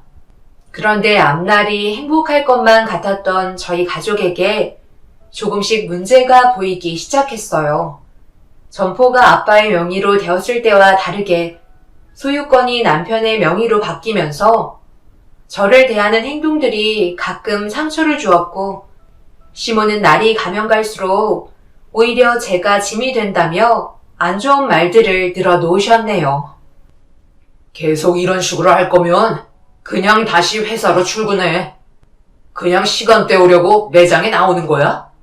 일을 하라면 제대로 하라고. 나 지금까지 쉬지 않고 계속 움직이고 있는 거 안 보여? 당신이나 제대로 했으면 좋겠는데? 요즘 들어 손가락 하나 까딱하지 않으려 하잖아. 내 눈에 보이는 것들이 직원들 눈에도 다 보인다는 거 몰라? 사장이 늘어지면 직원들은 그걸 전부 다 보고 배운다고. 아빠가 제일 처음 강조하셨던 게 쉬지 않고 움직이며 관리하라는 거였는데 당신은 지금 뭐 하고 있는 거야? 내가 여기 매장 사장인데 누가 나한테 뭐라고 할 건데? 그리고 지금까지 쉬지 않고 달려왔으면 조금의 여유는 필요할 수 있는 거 아니야? 잠깐 쉬는 거 가지고 당신이 사장인 나한테 큰소리 치는 거야? 잔소리만 늘어놓을 거면 당장 내 매장에서 나가. 그동안 말 안 하고 참고 있었는데 솔직히 사돈어른이 돈이 많은 것뿐이지. 내가 봤을 때 매장 운영은 내 아들이 훨씬 더 잘하고 있는 것 같은데? 옛날에 구닥다리 방식만 고집하면 망한다는 거 몰라? 요즘에 누가 무식하게 사장이 일을 해? 다 직원 굴려가면서 하는 거지. 언변만 좋아도 직원들은 알아서 잘 따라온다는 거 몰라? 무조건 몸으로만 때우려 한다고 좋은 게 아니란 거야. 어떻게 너희 사돈어른은 일머리가 그렇게 없니? 솔직히 우리 매장이 지금까지 오픈한 점포들 중에 매출 1위 아니야? 그럼 이제 인정해야 된다고 생각하는데 매출로 모든 게 확실시된 마당에 우리한테 큰소리 칠 게 뭐가 있어? 그래서 지금 저희가 잘하고 있다는 거예요? 하루 종일 카운터에만 앉아서 돈만 세고 있는데 뭘 잘한다는 건데요? 어머님도 이제 매장에 찾아오지 마세요. 직원들 눈치 보이고 불편해하고 있는 거 안 보이세요? 그렇다고 오셔서 일 도와주시는 것도 아니잖아요. 네가 사장이야? 내 아들이 사장인데 네가 뭔데 큰소리야? 어쩜 너는 하는 행동 하나하나가 왜 이렇게 마음에 안 드니? 항상 한결같을 거라 생각했던 남편의 태도는 점점 더 추락해갔고, 시모는 매일같이 찾아오셔서는 아침부터 저녁 때까지 직원들을 갈구면서 쉬지 않고 계속해서 일만 시키고 있었습니다. 시모의 행동들 때문에 직원들은 지쳐가기 시작했고, 남편은 안 좋아지고 있는 상황들을 바로 잡을 생각조차 하지 않았어요. 하도 답답해서 왜 이런 식으로 일을 하냐 물어보니 저에게 충격적인 말을 건네며 그동안 자신이 사회생활하면서 느낀 것들을 설명해 주는데 손이 부들부들 떨렸습니다. 어차피 저 사람들 아르바이트잖아. 여기 시간 때우려고 온 거 아니야? 시급이 그냥 나오는 건 줄 아나 봐? 자신들이 땀 흘리며 발로 뛰어야 돈을 벌 테고, 그래야 먹고 살 수 있는 월급을 받아갈 수 있는 건데, 도대체 뭐가 문제라는 거야? 어차피 일할 사람 널렸어. 저 사람들 아니더라도 들어와서 일하고 싶어 하는 사람 줄을 서 있는데 손에 볼 거 없잖아? 버티는 사람은 돈을 버는 거고, 못 버티면 그 사람은 거기까지인 거야. 내가 사장인데 누가 뭐라고 하겠어? 운영은 내가 알아서 해. 당신이 그래서 회사 때려치우고 지금 이 일을 하는 거 아니야? 그럼 직원들 마음도 헤아려 줘야 하는 거지. 지금은 매출에 큰 영향이 없을 것 같지? 계속 이런 식으로 운영한다면 나중에는 아무도 찾지 않을 거라고. 아빠가 그렇게 말씀하셨잖아. 아버님 얘기 좀 그만해. 내가 그동안 일 배우면서 느낀 게 뭔 줄 알아? 내가 사장이 되면 절대 아버님처럼 무식하게 살지 않겠다고 다짐했었어. 사장이면 사장답게 행동을 해야지. 직원들처럼 똑같이 움직이고 굳은 일은 사장이 다 하면 뭐하러 돈 주면서 사람을 고용해? 그렇게 해서 얻는 게 뭔데? 제발 옛날 방식 좀 버리라고. 당신 계속해서 나한테 잔소리할 거면 다시는 매장에 찾아오지 마. 지금 옆에 있는 것만도 스트레스니까 그 입 좀 다물어줬으면 좋겠네. 남편은 초심을 완전히 잃어버렸고 오로지 눈앞에 들어오는 돈만 보고 있었어요.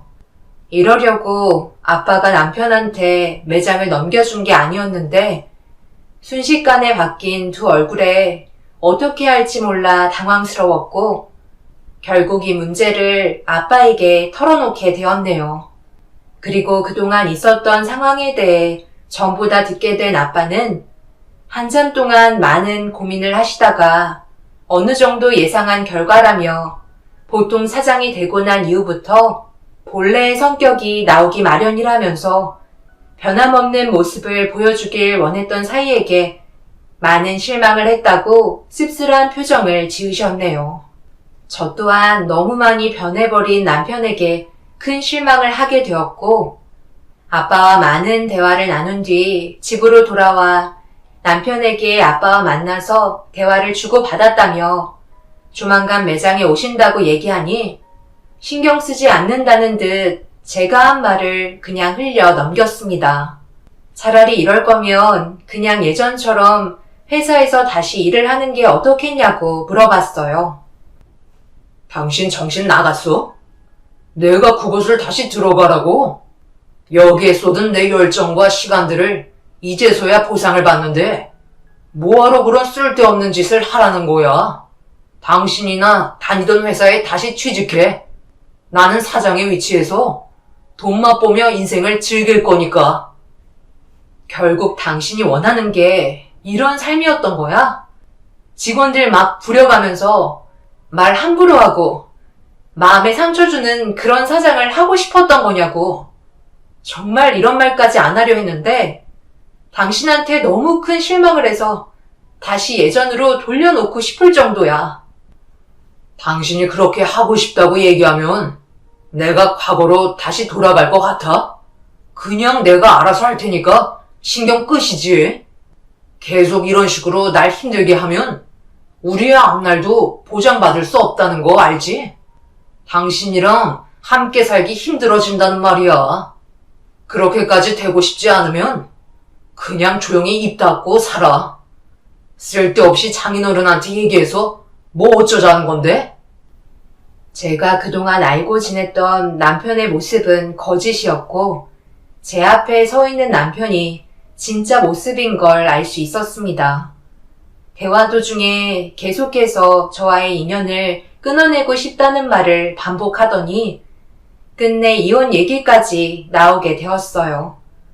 매사에 항상 불만이 많았던 남편이긴 했지만 사람이 이렇게까지 변할 수 있을 거라곤 상상조차 하지 못했었습니다.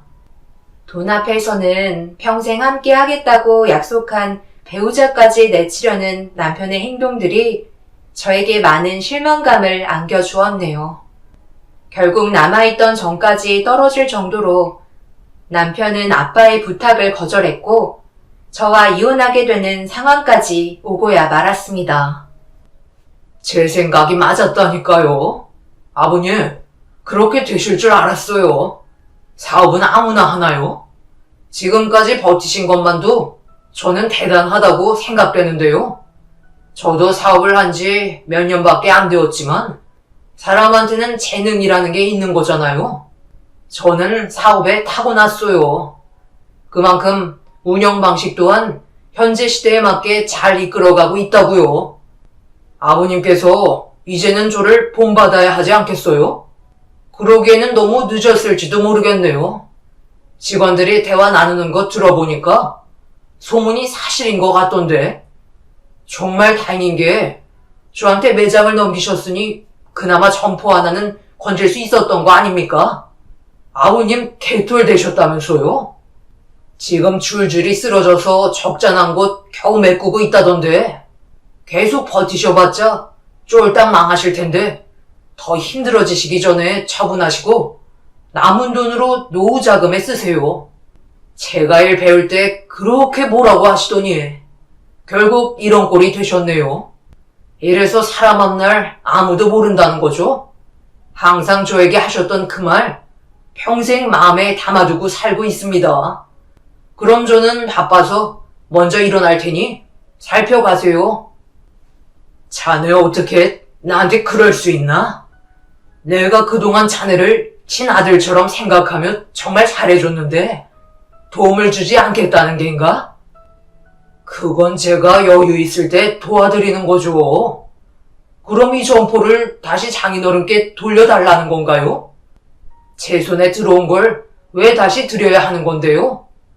저는 그렇게 하고 싶지 않으니까 그만 돌아가세요. 이런 식으로 대화 나누는 건 아무런 의미가 없어요. 당신 정말 이럴 거야? 우리가 그동안 도와준 건 생각 안 해? 지금 상황이 많이 안 좋다 보니 아빠가 당신한테 부탁하는 거잖아. 경기가 안 좋아지면서 줄줄이 사탕처럼 쓰러져가는 아빠의 점포를 하나둘 처분하기 시작했고 결국 모든 매장을 정리한 뒤 모자란 금액은 남편에게 도움을 받고자 부탁을 했었어요. 하지만 남편은 매몰차게 아빠를 내쳤고 제 말도 들어주려 하지 않았습니다. 결국 서로의 언성이 높아지기까지 하면서 안 좋은 모습까지 보이게 되었고 남편은 아빠와 저를 밖으로 밀쳐냈네요. 아빠는 고개를 떨군 채 씁쓸한 표정으로 한참 동안 그 자리에서 다리를 떼지 못하셨어요. 그동안 아빠와 남편이 함께하는 시간 동안 정말 많은 추억들이 담겨있던 이곳에서 아빠를 밀쳐냈다는 게 너무 큰 상처를 받게 되신 것 같았습니다. 결국 빈손으로 돌아가시는 아빠의 뒷모습만 바라보고 있는데 충격이 가시지 않으셨는지 휘청거리시며 몸을 벽에 기대셨고 반복해서 한숨을 내쉬었어요. 혹시라도 안 좋은 일이 생길 수도 있을 것 같아 댁에까지 모셔다 드린 뒤 집으로 돌아와 남편을 기다렸고 저녁 늦게 들어온 남편이 현관문을 열자마자 시댁 식구가 먼저 집으로 들어왔습니다. 제가 집에 있을 거라고 생각하지 못했었는지 살짝 당황해 하시더니 시모는 사온 음식들을 부엌에서 준비하고 계셨고 저에게 계속 눈치를 주며 나가라는 듯한 표정으로 말을 건네왔네요. 그래서 남편에게 마지막으로 진지하게 대화를 요청했어요. 그러자 저를 데리고 방으로 들어갔습니다. 그래서 지금 짐을 싸온 거야? 이런 식으로 나오면 내가 겁먹을 거라 생각한 건 아니지? 달라질 건 아무것도 없어. 요즘 신경 쓸 문제가 한두 개가 아닌데 내가 당신을 데리고 있는 것만도 감사하게 생각해야지. 곧 있으면 내 동생 상견례 하는 거 몰라? 그런데 나한테 점포 하나 있다고 얘기하면 대우가 달라질 텐데 그것마저 처분하고 장인어른 도와주면 그 집안이 동생을 얼마나 무시하겠어? 나라도 번듯해야 집안 전체에 기가 사는 거야. 절대 원하는 대로 해줄 수 없으니까 더 이상 얘기하지 마. 그래서 정말 도와주지 않겠다는 거야? 당신은 그럼 끝까지 그 매장을 잡고 있을 거란 얘기지? 나와 우리 가족은 더 이상 필요 없다는 말로 받아들여도 되는 거야? 뭘 원하는지 충분히 알 것 같네. 우리가 함께하기에는 힘들 것 같다. 이제야 말이 좀 통하네. 우리 집안의 걸림돌이 되는 방해 요소는 없어지는 게 당연하겠지? 빨리 내 집에서 나가줬으면 좋겠어. 집안에 남아있는 당신 물건들은 전부 다 택배로 보내줄 테니까 너무 걱정하지 말고. 그럼 대화 끝난 것 같으니 그만 나가줘라. 내가 마지막으로 다시 한 번만 물을게. 당신 정말 나랑 인연 끝낼 거야?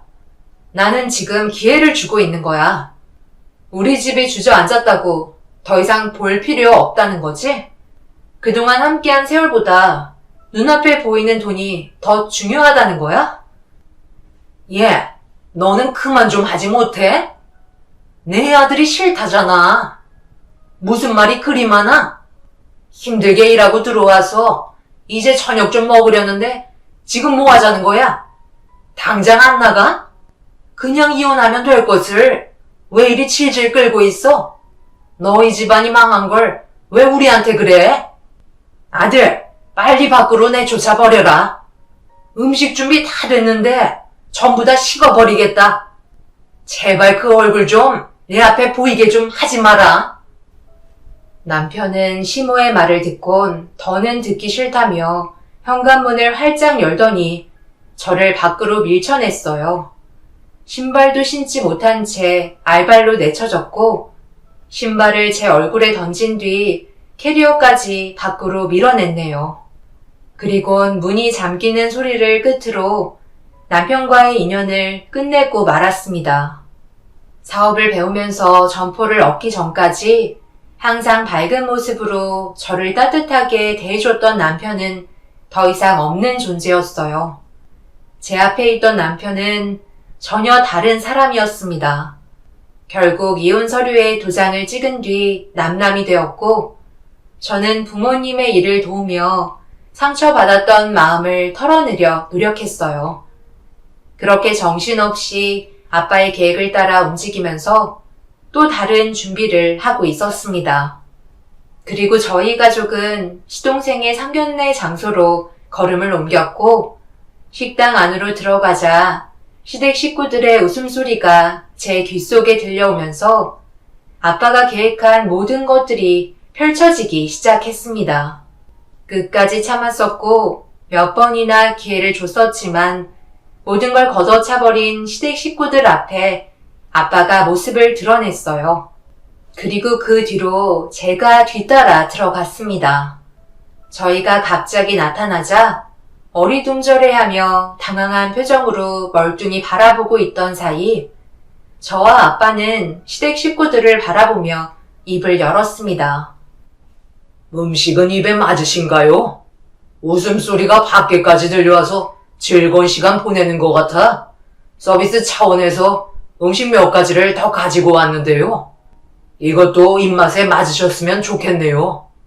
양가 집안에 항상 좋은 일만 가득하시길 바라는 마음에 준비했습니다. 지연아, 그럼 준비한 것도 내어줄래? 오늘이 제일 중요한 순간이잖아. 인생이 바뀌는 시점에 내가 준비한 게 빠지면 되겠어? 네, 사장님께서 그동안 준비하신 음식들과 서류 여기 있습니다. 손님께서 마음에 들어 하셨으면 좋겠네요. 이게 뭐야? 이건 우리 매장 서류인데? 이게 왜 너 이름으로 되어 있는 거지? 아들, 이게 어떻게 된 거야? 여긴 우리 거잖아. 그게 무슨 말이에요? 제가 확실하게 서류 받았는걸요. 저한테 명의 이전해줬고 서류상 끝났는걸요. 우리한테 사기치려는 거야? 자네 서류는 꼼꼼히 확인해봤나? 사업을 해봤어야 알지. 그 서류가 설마 진짜라고 생각했던 거야? 내가 정신 나갔다고 자네를 뭘 믿고 300평이나 되는 점포를 자네에게 그냥 넘겨주겠나?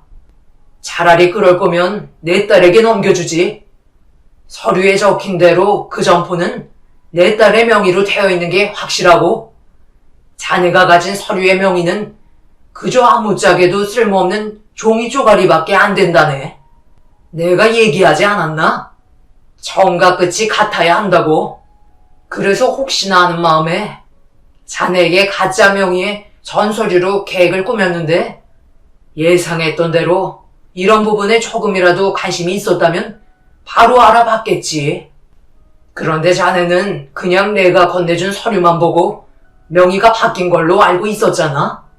자네 식구들 또한 마찬가지였고, 이래서 무식한 사람들은 사기를 당하는 거야. 그런 머리로 사업을 하겠다고? 눈앞에 보이는 돈에 눈이 멀어 내 딸을 내치고 도와달라고 부탁까지 했는데 끝내 등을 돌려? 내가 그렇게 쉽게 망할 거라 생각한 거야? 직원들한테 소문을 내게 한 것뿐이지. 자네가 지금 음식을 먹고 있는 이 장소가 누구의 소유일 것 같나? 전에 하던 사업은 전부 다 처분하고 식당업으로 전환한 걸 모르고 있었지. 우리는 계속해서 자네에게 기회를 줬고, 자네는 그 기회를 계속 밀어낸 결과이니 어쩌겠나. 그동안 애썼고 퇴직금 정도는 주도록 하지. 아빠는 남편에게 좋은 마음이 있었지만 함께 일을 하면서 이중적인 모습을 몇 번이나 봐왔었다며 아예 매장을 넘겨줄 생각을 가지고 있지 않으셨습니다. 가짜 명의 이전 서류 한 장 받아서는 좋다고 본색이 드러난 시댁 식구들의 행동들이 결국 돌이킬 수 없는 결과를 초래했고, 자신들이 한 행동들에 대해 받아들이기 힘들었는지 상견례장은 아수라장이 되고 말았네요. 아빠는 남편에게 그동안 일해왔던 노동의 대가를 다른 직원들보다 못한 최저임금으로 계산한 월급 봉투를 던져주면서 아빠와 남편이 사업자 대화를 주고받았을 때 한결같지 않은 모습으로 매장을 운영할 시 나가겠다는 약속된 내용을 남편 몰래 녹음까지 해두었던 걸 들려주면서 그동안 노동에 대한 금전적인 보상은 상견례장에서 지불을 했고, 남편은 아빠와의 약속을 어겼다는 게 증명이 되기 때문에 시댁 식구들이 가짜 명의 이전 서류에 대해 소송을 걸어봤자 법적으로 문제되지 않는다는 서류까지 내밀어 보여줬습니다. 결국 그제서야 땅을 치고 후회했지만 엎질러진 물을 주워 담을 수는 없었습니다. 아빠가 운영하시는 식당을 예전에 단둘이 대화하셨을 때 남편에게 상견례 장소로 소개해 주시면서 이 모든 걸 계획하고 계셨다는 게 소름이 돋을 정도로 철저하게 움직이셨어요. 결국 시댁 식구들의 상견례는 물거품이 되었고, 그렇게 시댁과의 인연을 완전히 끝낼 수 있었습니다. 두 번 다시 그 사람들이 제 눈앞에 안 보였으면 좋겠어요. 제 사연을 들어주신 분들, 오늘 하루도 행복한 하루 보내시길 바라며 이만 글을 줄이겠습니다. 감사합니다.